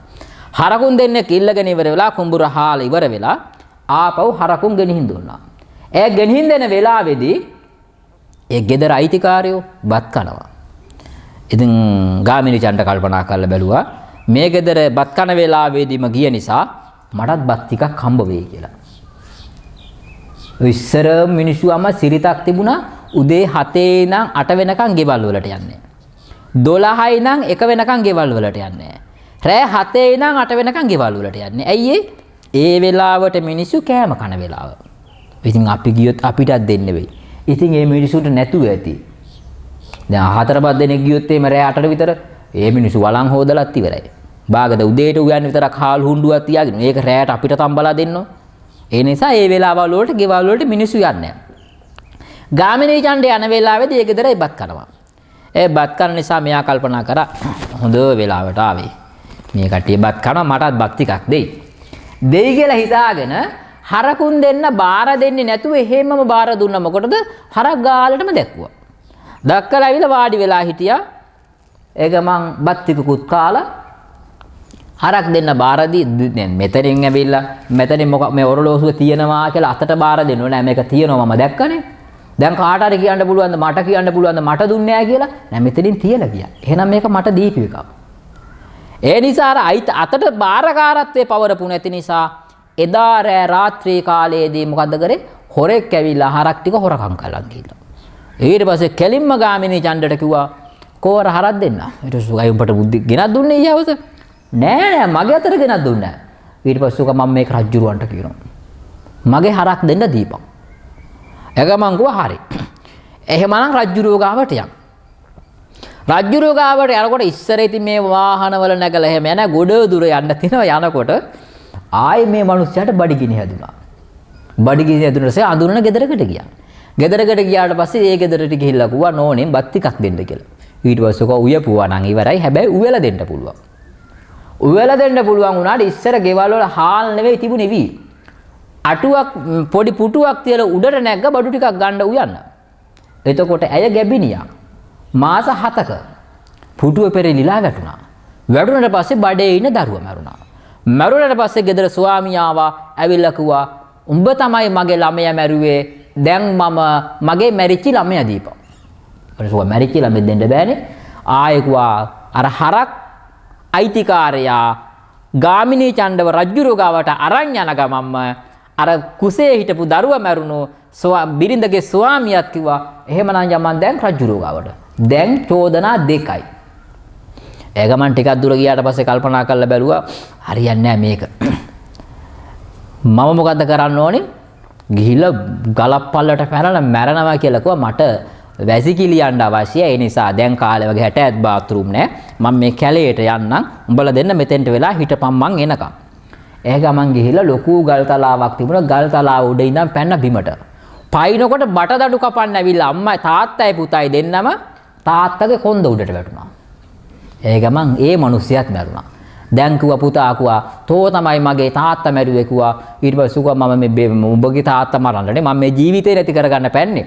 ඊට පස්සේ කිව්වා ඇයි අර පාරේ මිනිස්සු දෙන්නෙක් ඉන්නවා මාව රජ්ජුරුව ගාවට අරන් යනවා. ওই රජ්ජුරුව අවුරුදු 7යි වයස මොන වගේ දඬුවමක්ද දෙයිද කියලා කවුද දන්නේ? ඒ නිසායි මම මේ පැන්නේ. ඊට පස්සේ කිව්වා ඒවට කතන්දර නෑ. එහෙනම් මමත් එනවා උඹත් එක්ක රජ්ජුරුව ගාවට යන්න. දැන් චෝදනා 3යි. දෙකක් දුර යනකොට ආපහු අස්සෝ හිටියන ඉස්සර මිනිසුන්ට දැන් නෑ. අස්සෝයේ අර ලණුව කඩාගෙන පාර දිගේ දුවගෙන එනවා. අයිතිකාරයා පස්සෙන් පන්නගෙන එනවා. පන්නගෙන එන ගමන් ඉස්සරහයෙන් අනේ මිනිස්සයාට කොයි අස්සයාට නතර කරන්න කියලා. ඊට සුක මූ නතර කරන්නකොද මේ දුවනස්විත්. ඊට පස්සේ කෝ ගලක් අරන් ගහන්න කියලා. ඒ ගමන් ගාමිණී චණ්ඩ මොකද කරේ? ගලක් අරන් අස්සයාට ගැහුවා. අස්සයාගේ කකුල කඩුණා. දැන් අස්සයාගේ කකුල් 3යි. දැන් අස්සයාට ඇවිදින්න බෑ. ඉස්සරහට යන්න බෑනේ. අපේ රට වගේ තමයි. ඔයත් දන්නවද? ලෝකයේ රටවල් 138කින් සමීක්ෂණයක් කරා. ලෝකයේ හිඟනම රටවල් තේරුවා. 1 ඉතියෝපියාව, 2 ලංකාව. 2 ලංකාවලු. ඇයි අපේ රට එච්චරටම දුප්පත් උනේ? ගාමන් ටික වැහුණා. තේ පැක්ටීරියා ටික වැහුණා. ඊට පස්සේදී කර්මාන්ත ශාලා ටික වැහුණා. වැහුණට පස්සේ මොකද්ද වුනේ? අපේ රටෙන් ලංකාවට ඩොලර් එන එක පිට රටවල් වල ඉඳන් නතර වුණා. ඊට පස්සේදී ලංකාවේ තියෙන ඩොලර් ටිකෙන් හාල් ගෙනාවා. ඔය මම පහුගිය කාලෙක රට කජු කීයද කියලා හෙව්වා කඩේ. අපි වගා කරලා තියෙන පන්සලෙද මේ ඊට පස්සේ කිව්වා ආම්දුරේ මේ දවස්වල කජු ගන්න නෑ කිව්වා. මං වෙයියේ ඊට පස්සේ කිව්වා මේ දවස්වල ඉන්දියාවෙන් ආපු කජු එකක් තියෙනවලු. රට කජු ටිකත් ලංකාවට ගෙනාවා පිට රටින්. හඳුන් කූරු ටික පිට රටින් ගෙනාවා. වෙසක් කූරු ටික පිට රටින් ගෙනාවා. පොහොර ටික වස ටික පිට රටින් ගෙනාවා. එව්වට ගහන්න පුළුවන් බදු උපරිම ගැහුවා. ගහලා ලංකාවේ මිනිස්සු හිඟන්නන්ගුනුත් හිඟන්නු කෙරුවා. ඒ නිසා ලෝකයෙන් දෙවැනියට හිඟනම රට ලංකාව. දකුණු ආසියාවෙන් වැඩිම ලයිට් බිලක් තියෙන රට ලංකාව. දකුණු ආසියාවේ වැඩිපුරම ඉන්ධන මිල වැඩිත් ලංකාවේ. පෙතෙල් වැඩිත් ලංකාවේ. එතකොට අපි හිඟන්නු වෙන එක සාමාන්‍ය දෙයක්. දැන් අර අස්වැයාගේ කකුලක් කැඩුනා. දැන් ඌ කකුල් 3ෙන් යන්නේ. ඌට යාගන්න බෑ. ඒක මං කිව්වා අරේ දැන් එහෙමනම් 4 දෙනාත් එක්කම යමු රජුරුව ගාවට. දැන් ගාමිණී චණ්ඩට චෝදනා 4යි. චෝදනා 4ක් අරගෙන ඉස්සරහට යනකොට පාර දිගේ යනකොට මිනිස්සු දැන් මේ ඉස්සර රජුරුව ගාවට යනකොට කෑකෝක ගහ අර මිනිස්සුන්ට තලා එහෙමනේ යන්නේ. එහෙම යනකොට වෘක්ෂ දේවතාවෙක් හම්බුණා. ඇහුවා කොහෙද යන්නේ? ඊට පස්සේ අපි යනවා මේ ආදාසමුඛ රජුරෝ ගාවට. වෘක්ෂ දේවතාවා කිව්වා ආදාසමුඛ රජුරෝ කියන්නේ බොහොම ප්‍රඥාවන්ත කෙනෙක්. මම ප්‍රශ්නයක් අහන්නම්. හැබැයි උත්තරේ අහලා අවිල්ල මට කියන්න කියලා. ගාමිණී චණ්ඩට කිව්වා ඉස්සර මෙතන සෑහෙන්නම මට පුද පූජා ලැබුණා. දැන් මොකවම්ම ලැබෙන්නේ නැහැ. ඒකට හේතුව අහගෙන ඉන්න කියලා. ඊට පස්සේ කිව්වා හරි මං ඒකත් අහගෙන ඉන්නම්කෝ. ටික දුරක් යනකොට ආපහු වටුවෝ ඉන්න තිත්වටුව කියන්නේ. ඒ තිත්වටුවෙක් කියනවා කොහෙද යන්නේ කියලා. ඊට පස්සේ අපි යනවා ආදාසමුඛ රජුරු හම්බ වෙනවා. ඊට පස්සේ ප්‍රශ්නේ ඇත්තේ උත්තරය අහන් එන්න පුළුවන්ද කිව්වා. ඊට පස්සේ පුළුවන් මොකද්ද ප්‍රශ්නේ? ඉස්සර මම මේ හුඹහා උඩ ඉඳන් බිම ඉඳන් කෑ ගහනකොට සද්දෙන්නේ නැහැ. මේ හුඹා උඩ ඉඳන් කෑ ගහනකොට සද්දෙයි. ඒකට හේතුව මොකද කියලා අහගෙන ඉන්නකුවා. වා මං අහගෙන ඉන්නම්කුවා. ඊට පස්සේ ආයෙ ටිකක් දුර යනකොට බුවෙක් හම්බෙලා කරන මේ කොහෙද යන්නේ? ඒ රජුරුව ගාවට යනවා. මේ ප්‍රශ්නයක් තියේ උත්තරේ අහන් එනවද? මොකද්ද? මේ ගහා යට විතරක් තනකොළ රසයි. අනිත් තැන් වල තනකොළ රස නැහැ. ඊට පස්සේ ඒකට උත්තරේ අහගෙන ඉන්නකුවා. ඊට පස්සේ දුවා හරි. මං අහගෙන ඉන්න. ආයෙ ටිකක් දුර යනකොට ප්‍රශ්න 10ක් තියෙනවා. නාගයෙක් හම්බෙලා නාගය යකන කොහෙද යන්නේ? රජුරුව හම්බ වෙන්න ප්‍රශ්නයක් තියෙනවා අහගෙන ඉන්න. උත්තරේ. මොකද්ද ප්‍රශ්නය? මට හුඹහෙන් එළියට යන්න අමාරුයි ඇතුළට එන්න ලේසි. ඒකට උත්තරේ අහගෙන එන්න. ඊට පස්සේ කෝ හරි. ඊට පස්සේ කියනවා තව ස්ත්‍රියක් හම්බෙලා. ඒක නම් ගොඩක් වටිනවා හැබැයි මේ ලංකා සමාජයේම කාන්තාවන්ට. ඒ ස්ත්‍රිය කියනවා ගාමිණී චණ්ඩ උඹ රජුරුවන්ගෙන් ප්‍රශ්නයක් මගේ ප්‍රශ්නයක් තියෙනවා අහගෙන උත්තරේ එන්න පුළුවන්ද? ඊට පස්සේ මොකද්ද? මට මගේ මිනිහ ගාව ඉන්න හිත දෙන්නෙත් නැහැ. අම්මා තාත්තා ගාව ඉන්න හිත දෙන්නෙත් නැහැ. ඒකට හේතුව මොකක්ද කියලා. ඊට පස්සේ කිව්වා හරි. මම ඒකට උත්තරේ අහගෙන එන්නම්. ඊට පස්සේ ගණිකාවක් කියනවා ඉස්සර මගේ ළඟට සෑහෙන්න පිරිමියා යාවා. දැන් අඩුම තරමේ මට බුලත් කොලයක්වත් හම්බ වෙන්නේ නැහැ. මගේ ළඟට කවුරුවත් නැන්නේ නැහැ. ඒකටත් උත්තරේ අහගෙන එන්න කිව්වා. ඊට පස්සේ ඒකටත් අහකුවා. ඊට ගම්මුලා දෑනියක් හම්බෙලා කරා මේ කොහෙද යන්නේ? රජුරුව ගාවට. ඊට පස්සේ කිව්වා මේ ප්‍රශ්නයක් තියෙයි. ඉස්සර මගේ ළඟට මිනිස්සු නඩු කියන්න නඩු අහන්න ආවා. දැන් කවුරුවත් එන්නේ නැහැ. දැන් මට මොකුත් ලාභ සත්කාර ලැබෙන්නේ නැහැ. ඒකට උත්තරේ අහගෙන ඉන්න කිව්වා. ඊට පස්සේ හා කියලා ගියා. ආදාසමුඛ රජුරුව ගාවට ගියාට පස්සේ ගාමිණී චණ්ඩව ඉස්සෙල්ලාම කිව්වා කොහෙද මෙච්චර කාලයක් හිටියේ? ඊට පස්සේ රජතුමනි මම යොදුන් දෙකක් ඈතට වෙන්න තමයි ඉන්නේ. ඔබතුමාට ගාමිණී චණ්ඩට මතකද පුංචි කාලේ මම ඔයාගේ උකුලේ නිදාගෙන ඉඳලා තියෙනවා. රජමාලිගාවේ ඉන්නකොට පොඩි කාලේ ඉඳලා තියෙනවා.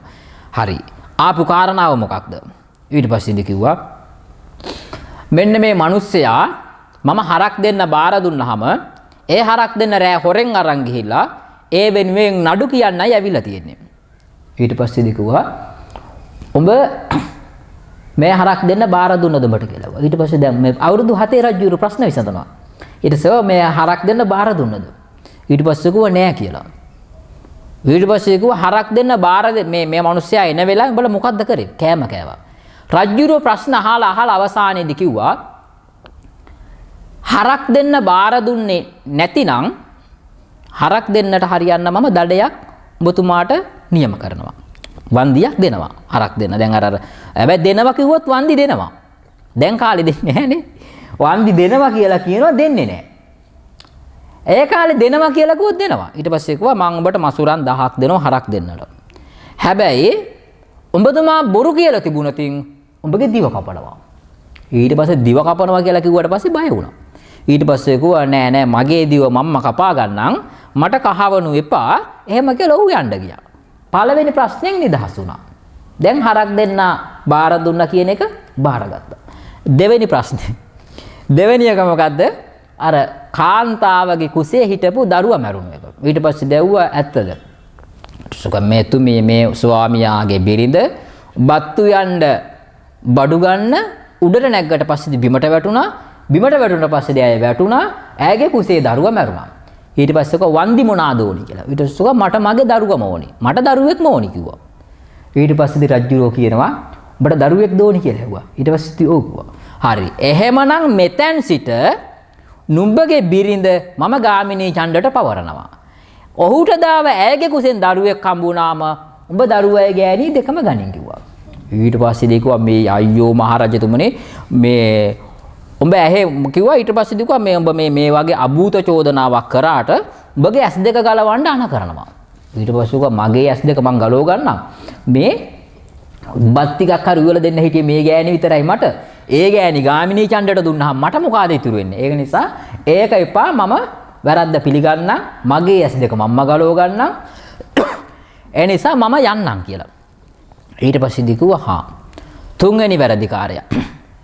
තුන්වෙනි වැරදිකාරයා තමයි අර ගල උඩ දම් පැනලා මැරිච්ච එක. ඊට පස්සේ දෙකිව්වා මහරජතුමනි මේ මිනිස්සයා මගේ තාත්තව වැළුවා. දැන් මොනවාද ඕනි කියලා ඇහුවා. මට මගේ තාත්තා ඕනි කිව්වා. දැන් මැරුණා ඉතින් මට එහෙම හරියන්නේ නැහැ මට මගේ තාත්තව ඕනි කිව්වා. ඊට පස්සේ කිව්වා උඹගේ තාත්තා ඕන නම් මම උඹට මේක දැන් විසඳන්න තියෙන එක ක්‍රමයයි. නුඹගේ අම්මා ගාමිණී ඡණ්ඩට කසාද බඳපන්. එතකොට උඹට තාත්තා වෙලා ඉවරයි ගාමිණී ඡණ්ඩ. කැමතිද කියලා. ඊට පස්සේ ආපෝ මට බෑ. මට මගේ අම්මා තාත්තාත් නැතුව මේ අම්මත් මේ මිනිහට දෙන්න මට බෑ. මම ඒ වෙනුවෙන් මගේ තාත්තගේ මේ එක මං හිතින් ඇත අර ගන්නම්. ඒ නිසා එපා කියලා. ඊළඟට අස්වැයාගේ චෝදනාව කිව්වට පස්සේ කිව්වා මේ අස්වැයා දුවගෙන ආවා. කකුගලකින් ගහන්න කියලා කිව්වා. ගැහුවා. අස්වැයාගේ දැන් මට අස්වැයෙක් ඕනි. එයාගේම වටිනාකම ඕනි. ඒ වගේ මොහුට දඬුවම් කරන්නත් ඕනි. ඊට පස්සේ කිව්වා අස්වැයාගේ වටිනාකම දෙන්න පුළුවන්. හැබැයි උඹ ගලෙන් ගහන්න කියලා කියපු හින්දානේ ගලෙන් ගැහුවේ. ඔබ කිව්වනේ. ඒ නිසා දැන් කරන්න දෙයක් නැහැ. උඹට අස්වැයෙක් දෙන්නම් කහවණු 12ක් දෙන්නම්. 16ක් 16ක් දෙන්නම්. ඒකත් අරගෙන ඔහු ගියා. දැන් අර ප්‍රශ්න ටික උත්තර හොයාගන්න එපේ. ඉස්සෙල්ලාම ප්‍රශ්න කිව්වේ කවුද? වෘක්ෂ දේවතාවා. වෘක්ෂ දේවතාවා කිව්වා ඉස්සර මට සෑහෙන්න බලි පූජා තිබුණා. දැන් ලැබෙන්නේ නැහැ. ඒකට හේතුව මොකක්ද? ඒකට හේතුව කියනවා ඉස්සර නුඹ මිනිස්සුන්ගේ ඕනෑපක ඉටු කළ දුන්නා. දැන් නිකන් හිතන්නකෝ දේවාලයක් දෙවියෙක් හරි ගහක ඉන්නවා. ඔය දෙවියට අපි කන්න ලව් කරනවා පුද පූජා තියෙනවා. හැබැයි අපිට සෙතක් වෙන්නේ නැහැ. සෙතක් වෙන්නේ නැතිනම් අපි හෙට දවසෙත් එතනට යන්නේ නැහැ. එතනට අපි යන්නේ නැහැ. හැබැයි අපේ බලාපොරොත්තු ඉටු වෙනවා නම් අපිට මානසික සුවයක් ලැබෙනවා නම් අපි එතනට යනවා. වෘක්ෂ දේවතාවට කියපන් උඹ හෙට දවසේ නම් මිනිස්සු ඉල්ලන දේවල් දෙන්න කියලා. එතකොට ওই ප්‍රශ්නේ විසඳෙනවා. පළවෙනි ප්‍රශ්නේ කිව්වා. දෙවෙනි ප්‍රශ්නේ කිව්වා තිත්වටුවා කෑ ගහනකොට හුඹා උඩ ඉඳන් සද්දයි. හැබැයි බිමට බැස්සන් සද්දේ නැහැ. ඊට පස්සේ ගාමිණී ඡණ්ඩට කියනවා අනිවාර්යෙන් ඔය හුඹහා යට නිධානයක් තියෙනවා. ඒ නිසා එතනදී සද්දයි. දැන් නිකන් හිතන්නකෝ ඔය බිරින්දෑවරුන්ට මේක සාමාන්‍යයෙන් ගැලපෙන්නේ කාන්තාවන්ට තමයි. ඔය ඇත්තන්ට රජේ රස්සාවක් තියෙනවා. ඔය ඇත්තන්ගේ අතේ කරේ ආභරණ කීපයකුත් තියෙනවා. ස්කූටියකුත් තියෙනවා. මිනිහා කියන එක ආයිද? මිනිහට අවනත වෙයිද? මිනිහ එකක් කියන්නේ උඹට බෑ මාව පාලනය කරන්න. ඇයි? භෞතික සම්පත් වැඩි වෙන්න සද්ද වැඩි. මොකවාම නැති ගෑනු අනේ ඉතින් මිනිහා ගෙනත් දෙනකම් ඉන්න බෑ ඉතින්. කර බාගෙන ඉන තැලුවත් ඉන්නවා. ඔය ගොඩාක් ගෙවල් වල ගැහැණු ගුටි කකාම ඉන්නේ ඔහුන්ට කරගන්න දෙයක් නැති නිසා. අර ඔය අත්තන්ගේ ස්වාමියා තලනවා හැමදාම. සල්ලිත් තියෙයි, සම්පත් තියෙයි, හොඳ නෑදා පරපුරකුත් ඉන්නවා, කනකර ආභරණ තියෙනවා, ස්කූටියකුත් තියෙනවා. ඔය අත්ත හෙටත් ඒ ගෙදර ඉඳීද? අය බල්ලවත් ඉන්නේ නෑ. යනවා. ඇයි අර තල ගුටි කකා ඉන්නේ? භෞතික සම්පත් නැති හින්දා. තියෙනවා නම් සද්ද වැඩි. තියෙනවා නම් සද්ද වැඩි. කොහා ඔය වටුවා ඉන්න හුඹහායට නිදානයක් තිරෝ. ගාමිණී ඡණ්ඩට කො උඹ ගිහිල්ලා ඒක ගනි. ඊට පස්සේ මුවාගේ ප්‍රශ්නේ කිව්වා. මුවාට තියෙන ප්‍රශ්නේ තමයි මේ තනකොළ ගහ යට රසයි අනිත් තැන් වල රස නැහැ. ඊට පස්සේ කො ඔය ගහ උඩ මීවදයක් තියෙනවා. ඒ මීවදේ පැණි බිමට වැටෙනවා. ඉතින් මේ පැණිත් එක්ක තමයි ඔය මුවා තනකොළ කන්නේ. ඒ නිසා ගහ උඩ තියෙන මීවදෙත් ගාමිණී ඡණ්ඩට අයිති කරගන්න. ටිකක් කවලා මටත් පැණිටි බෝතලයක් ගෙනත් දීපන්. හරි ගාමිණී ඡණ්ඩ ඒකත් විසඳුවා. ඊළඟට කිව්වා නාගයාගේ ප්‍රශ්නේ. නාගයාත් ඉන්නේ හුඹහේනේ. ඊට පස්සේ නාගයාට හුඹහෙන් එළියට යන්න අමාරුයි එන්න ලේසි. ඊට පස්සේ කිව්වා ඔය හුඹහයට විශාල වස්තුවක් තියෙනවා. දැන් ඔය ඇත්තන්ගේ ගෙදරින් ඔය ඇත්තෝ එළියට එනකොට භෞතික සම්පත් රත්තරන් ආභරණ මිල මුදල් ඔක්කොම දාලා එළියට එනකොට අකමැත්තෙන් එන්නේ. අනේ කබඩ් එක වැහුවද දන්නේ නැහැ නේද? ආයෙ ඇරලා බලලා ආයෙ වහනවා. දොර වැහුවද කියලා බලලා ආයෙ ඇරලා ආයෙ බලනවා. ඒ ඔක්කොම චෙක් කරන්නේ ඇයි? ඇතුලේ වස්තුව තියෙන හින්දා. යන්න කැමති නෑ. ඇයි? වස්තුව දාලා යන්න අකමැති. මැරෙන වෙලාවෙදී උනත් එහෙමයිනේ. දැන් මැරෙන එක නෙවෙයි තියෙන ප්‍රශ්නය. ඔය ඇත්තන්ගේ වස්තුව ලේලි අයිති කරගත්තු. ඒකිට දීලා බෑ. ඒක දෙන්න බෑ. ඔය ඒකනේ ඔය ගොඩාක් මිනිස්සු මැරෙන්න කලින් වැඩිහිටි නිවාසවලට එහෙම ලියන්නේ අර තමන්ගේ කෙනෙක් පාවිච්චි කරයි කියලා තියෙන අකමැත්තට. එහෙම නැතුව මේ පාරිශුද්ධභාවයට නෙවෙයි. එහෙමනම් තමන්ගේ හිකුට දීපියකෝ. ඔය කාටවත් අයිති නැති වෙන රජයට ලියන්නේ.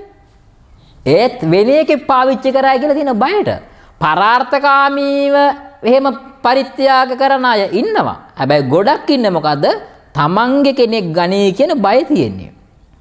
ඊට පස්සේ ඔය හුඹහ ඇතුලේ දාන වස්තුව තියෙනවා. නාගයා යන්නේ අකමැත්තෙන්. ආපහු එනකොට ටක් ගාලා කැමැත්තෙන් එනවා. ඒ තියෙන තැනට යන්නේ. ඔය ඇතුණත් කබඩ් එකේ සල්ලි රත්තරන් බඩු ඇරලා බලලා ආපහු තියෙන වෙලාවල් තියෙන්නේ. එතකොට එතනට යනව නෙවෙයි නිකම්ම යවෙනවනේ. බැංකුවට නිකම්ම යවෙනවා. ඇයි? ඒක ඇතුළට සල්ලි ඒකේ අපේ සල්ලි තියෙනවනේ. ඇත්ත නිකන් හිතන්න කෝටි 10ක් ඔය ඇත්තෝ කෝටි 10ක් වුණා ලක්ෂ 10ක් බැංකුවට දාලා ආපහු බැංකුවෙන් එළියට එන්නේ කැමැත්තෙන් බැංකුවට යන්නේ කැමැත්තෙන්. සල්ලි ගන්නකොට යන්නේ කැමැත්තෙන්. ඒ නිසා කොය හුඹහ ඇතුළේ වස්තුව තියෙනවා. එහෙමනම් ගාමිණී ඡණ්ඩට කොඹට ඕනි නම් ඒ වස්තුවත් ගනි. ඊළඟට කො ස්ත්‍රියට දෙමව්පියෝ ගාව ඉන්නත් බෑ මිනිහ ගාව ඉන්නත් බෑ. මේකට හේතුව මොකද්ද? මොකද්ද හේතුව? ඕකිට හොර මිනිහෙක් ඉන්නවා කිව්වා.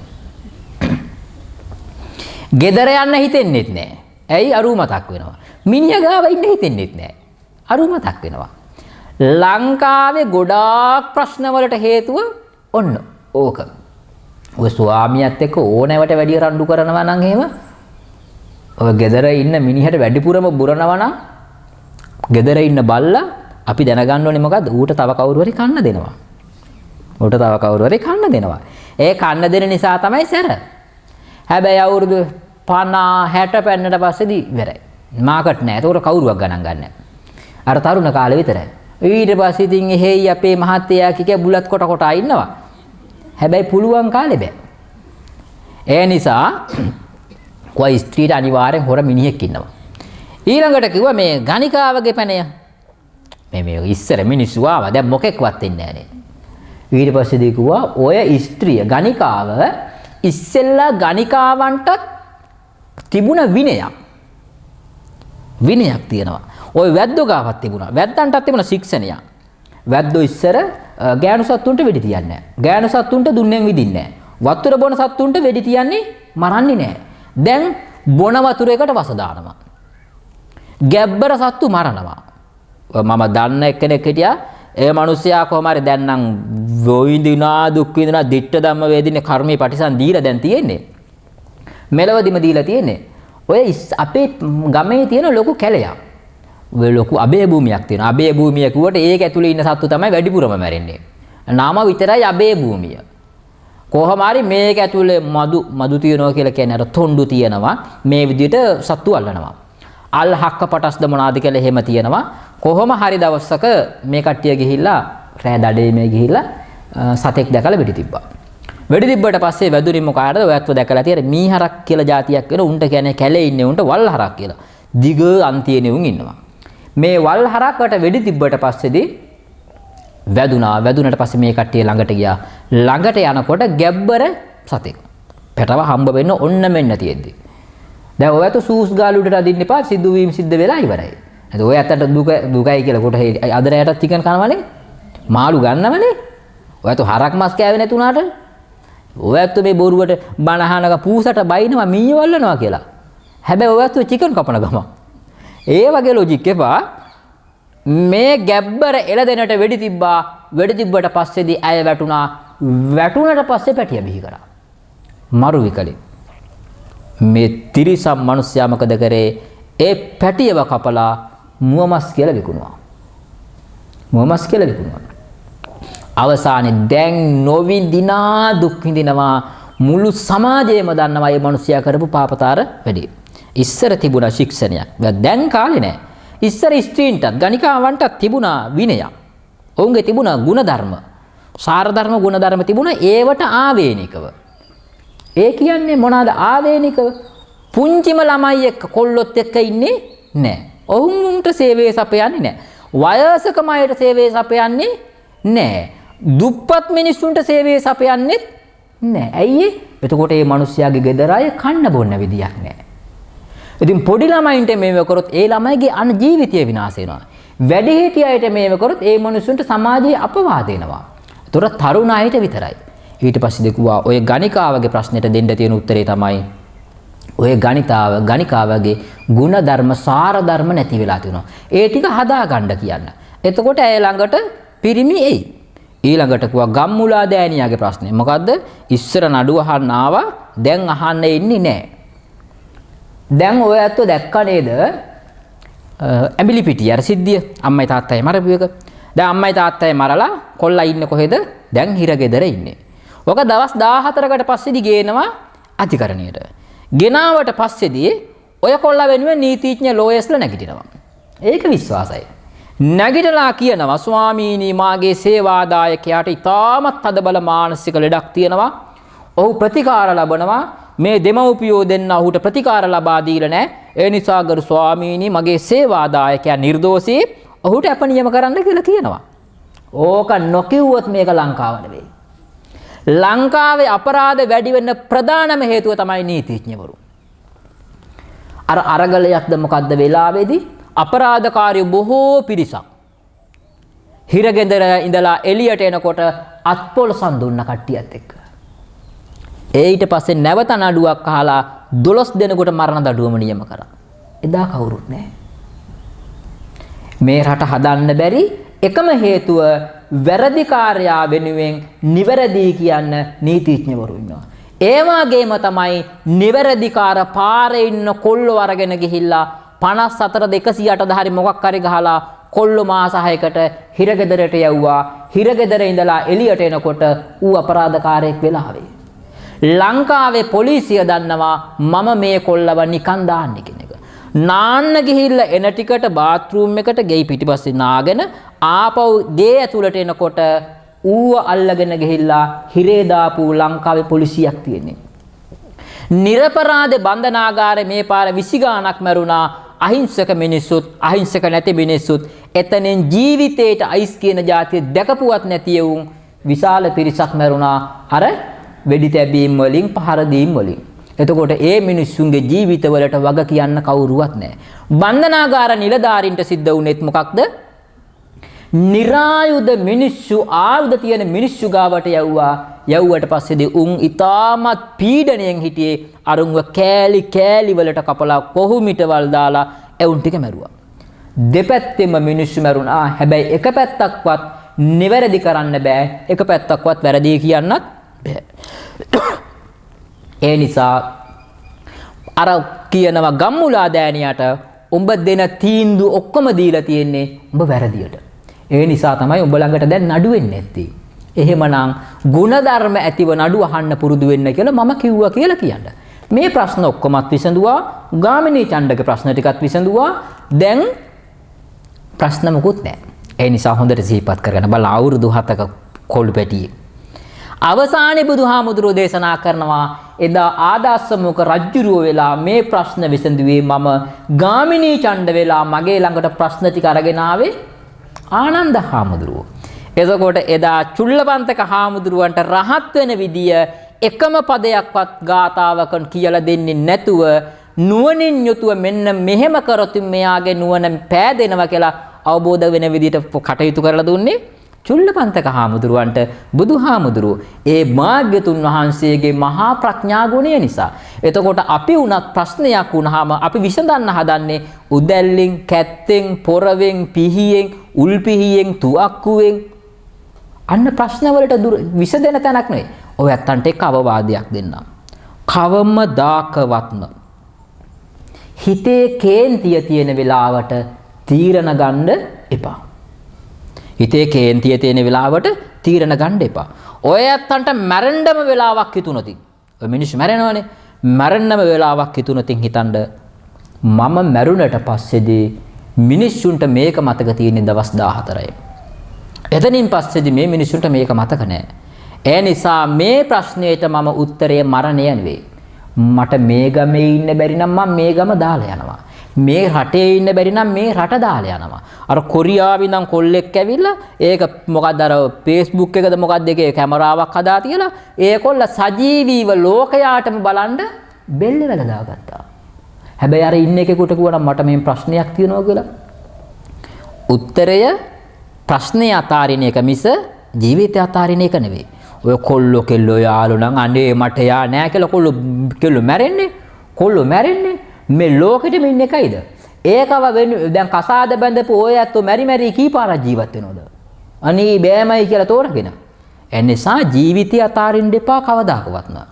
ඒ කාරණාවත් මතක් කරනකොට ධර්මදේශනාය පුරා හෝරා එකමාරක් ඉවරයි. එහෙමනම් ධර්මානුශාසනාවට තිබුණු කාලය නිමාවටපත් වෙනවා.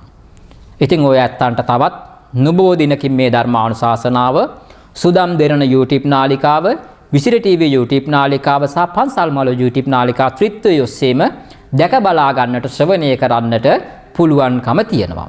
ගිය වෙලේ නම් මට කෝල් කරලා අහන්න එපා. අපි හන්දුර අරක දැම්මද කවද්ද බණ එක දාන්නේ කියලා මට අහන්න එපා. මම බණ වීඩියෝ කරන්නේත් නැහැ. මම සංස්කරණය කරන්නේත් නැහැ. මම එව්ව කරන්න දන්නේත් නැහැ. අපේ ප්‍රවීණ මාධ්‍යවේදී මහින්ද තේරසිංහ මහත්මයා තමයි ඒ සියලු කටයුතු සිදු කරනු ලබන්නේ. මම විසින් කරන්නේ මේ ධර්මානුශාසනාව දේශනා කරන එක විතරයි. හැමදාම මට කියනවා මහින්ද අයියා කියනවා මේ අපේ හාමුදුරුවෝ ඔය බණ එක ඉවරුනාට පස්සේ මොකද්ද channel එක සබ්ස්ක්‍රයිබ් කරන්නද මොකද්ද කරන්න කියලා කියන්නලු. මං ගෝ ඒක මට කියෙවෙන්නේ නැහැ. ඒ වචනේ කියෙවෙන්නේ නැහැ. ඉතින් මං ගෝ මොකක් හරි එක කරන්න කියලා තියෙන්නේ සබ්ස්ක්‍රයිබ්ද මොකද්ද ආන් ඒක කරන්න කියලා කියන්නලු. මං අවස්ථා දැන් ධර්මදේශනා මං හිතන විදිහට 500කට කිට්ටු ඒ වුණාට තවම ඒ වචනේ නැහැ. ඉතින් එන්නේ නැති කින්ද මම ඔක බලෙන් ගත්තයි කියලා මට වැඩකුත් නෑනේ. ඔක මොකක් හරි එකක් කරන්න කියන එක ඔයත් අන්ට තේරෙනව ඇතිනේ. ඒක කරන්නලු. එහෙමනම් ධර්මානුශාසනාව නිමාවට පත් කරන්නට වෙනවා. මොකද මෙතන තව වෙලාවක් හිටියොත් එහෙම අර පෞගිය දාක හොස්පිටල් එකට එක්කන් ගිහිල්ලා මාව උණ හැදිලා කොහොම හරි ලේ ගන්න කියලා දොස්තර නෝන කෙනෙක් ඇවිල්ලා මේ ඇඟ විද්දා. විද්දට පස්සේදී කිව්වා ලේ නෑ කියලා. දවස් 4ක් කිසිම දෙයක් නොකානු බීදලා තමයි බේත් ගන්න ගියේ. ඊට කලින් බේත් ගන්න යන්න විදියක් නැහැ. බාරගත්තු බණ තියෙනවා. මැරුණක් කමක් නැහැ කියලා බණට ගියා. දවස් 4කට පස්සේ ඉත්තිරිසාල ළඩි ගියාට පස්සේ කටු ගහනවා මොන එක බින්දුවක්වත් එන්නේ නැහැ. ඒක මම නෝන කෙනෙක් කරපෙඩේ සීලයි නුදීලා ලේ ගත්තා. ටික වෙලාවක් ගියාට පස්සේ දිගත්තා. ඊට පස්සේදී දැන් මෙතනට ආවට පස්සේදී කපුටෝ විතර මදුරුවෝ කීප දෙනෙක් මං වටේ කැරකෙනවා. එතන තියන්න. සුපත්තිවා දීර්ඝාෂ ලැබේවා. මෙවුන් තව වෙලා වාඩිලා හිටියොත් ඉතින් අර සේලයින් එකෙන් ආපු ලේ බින්දු දෙකක් මුම් බොනවා. මක්කුද කියන දන්නේ නැහැ, ඩෙන්ගුද මක්කුද කියන දන්නේත් නැහැ. කොහොම නමුත් ධර්මානුශාසනාව පුරා කෝරා දෙකකට වැඩි කාලයකින් නිමා කරන්නට යෙදුණා. අක්මීමන ගල්පොත්ත පුරාණ විහාරාධිපති අක්මීමන ශාසනාරක්ෂක බල මණ්ඩලයේ හිටපු ලේකකාධිකාරී පූජ්‍ය උළුවිටකේ වජිරඥාන පින්වත් නායක හාමුදුරුවන්ගේ බැතිබර ආශිර්වාදයේ මත තමයි මේ පින්කම සිදු කරනු ලබන්නේ. මම උන්වහන්සේ දැක්කේ ජීවිතේ පළවෙනි වතාවට අද තමයි. හැබැයි මං එනකොට නායක හාමුදුරුවෝ පාන්සුකුලට වැඩම කළා. මම ඒ නිසා වාහනයටම වෙලා හිටියා. ආසනින් ඉතාමත්ම ගෞරවාන්විත විදිහට මාව අතින් අල්ලලා ඇතුළට එක් කරගෙන ගිහිල්ලා මට දැහැත් ගිලන්පස පූජා කරා. උන්වහන්සේ මාව ඉතාමත්ම කල්යාණ මිත්‍ර සෙනෙහසින් යුතුව පිළිගනු ලැබුවා. ඒ වගේම අක්මීමන ගල්පොත්ත පුරාණ විහාරාධිකාරී සිරි ගුණරතන දහම් පාසලේ ප්‍රධාන ආචාර්ය මාබොටුවන චන්දානන්ද ගෞරවනීය පින්වත් ස්වාමින් වහන්සේත් ඉතාමත්ම කල්යාණ මිත්‍ර සෙනෙහසින් යුතුවම මාව පිළිගනු ලැබුවා. උන්වහන්සේටත් නිදුක් නිරෝගී චිරජීවන ආයුරාරෝග්‍ය සම්පන්නිය ප්‍රාර්ථනා කරනු ලබනවා.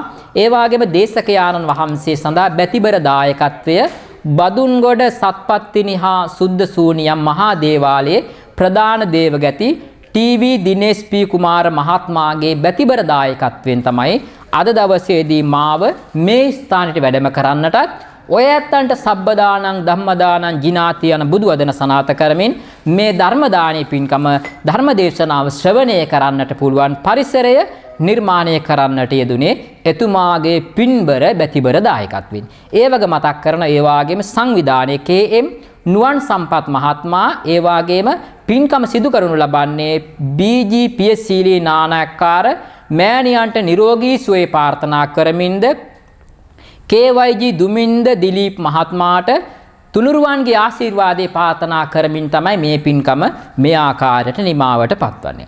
ඉතින් ඒ නිසා ඔයත් සියලු දෙනාම ඊ타මත්න ඕනෑ කමින් යුතුව ධර්ම ශ්‍රවණය කරන්නට යෙදුනා. අනේ හාමුදුරුවෝ ලබන මාසෙත් එන්න බැයිද කියලා නම් අහන්න එපා. මේ අවුරුද්දේ ඔයත්න්ට මාව කිසිම හේතුවක් නිසාවත් මේ විහාරස්ථානෙට නැවත වැඩම කරගන්නට අවස්ථාවක් එන්නේ නෑම තමයි. ඕනිම නම් ලබන අවුරුද්දේ තමයි එකම විහාරස්ථානෙට දෙවතාවක් වැඩම කරන්නේ. හරියටම එක අවුරුද්දකට එකපාරයි.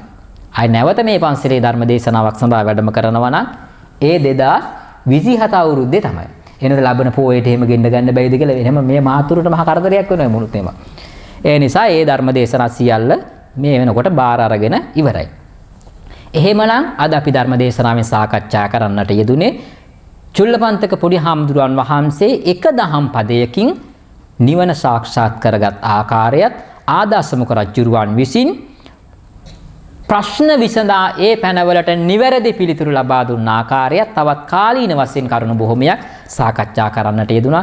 එහෙමනම් මෙපමණ වේලාවක් උතුම් ශ්‍රී සද්ධර්ම ශ්‍රවණය කිරීම තුලින් ලබාගත්තා වූ සියලු පින් පළමු කොටම රට ජාති සම්බුද්ධ ශාසනය ආරක්ෂා කරන්නා වූ සුමන සමන් දිව්‍ය රාජ්‍යෝත්තමයාණන් ඇතුළු කොට ඇති අල්පේශාක්‍ය මහේශාක්‍ය කියන්නා වූ මේ විහාරස්ථාන පුණ්‍ය භූමියට අධිග්‍රහිත සියලු ඉෂ්ට දෙවි දේවතාවුන් වහන්සේලා සාදු සිතින් අනුමෝදන් කරගනිත්වා.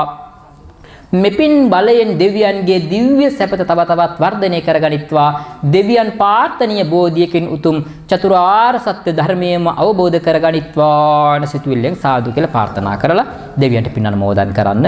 ආකාසට්ටහා ච බුම්මට්ටා දේවා නාග මහිද්దికා පුඤ්ඤන්ත අනුමෝදිත්වා චිරං රක්ඛන්තු ශාසනං චිරං රක්ඛන්තු දේශන චිරං රක්ඛන්තු මන් පරන්ති.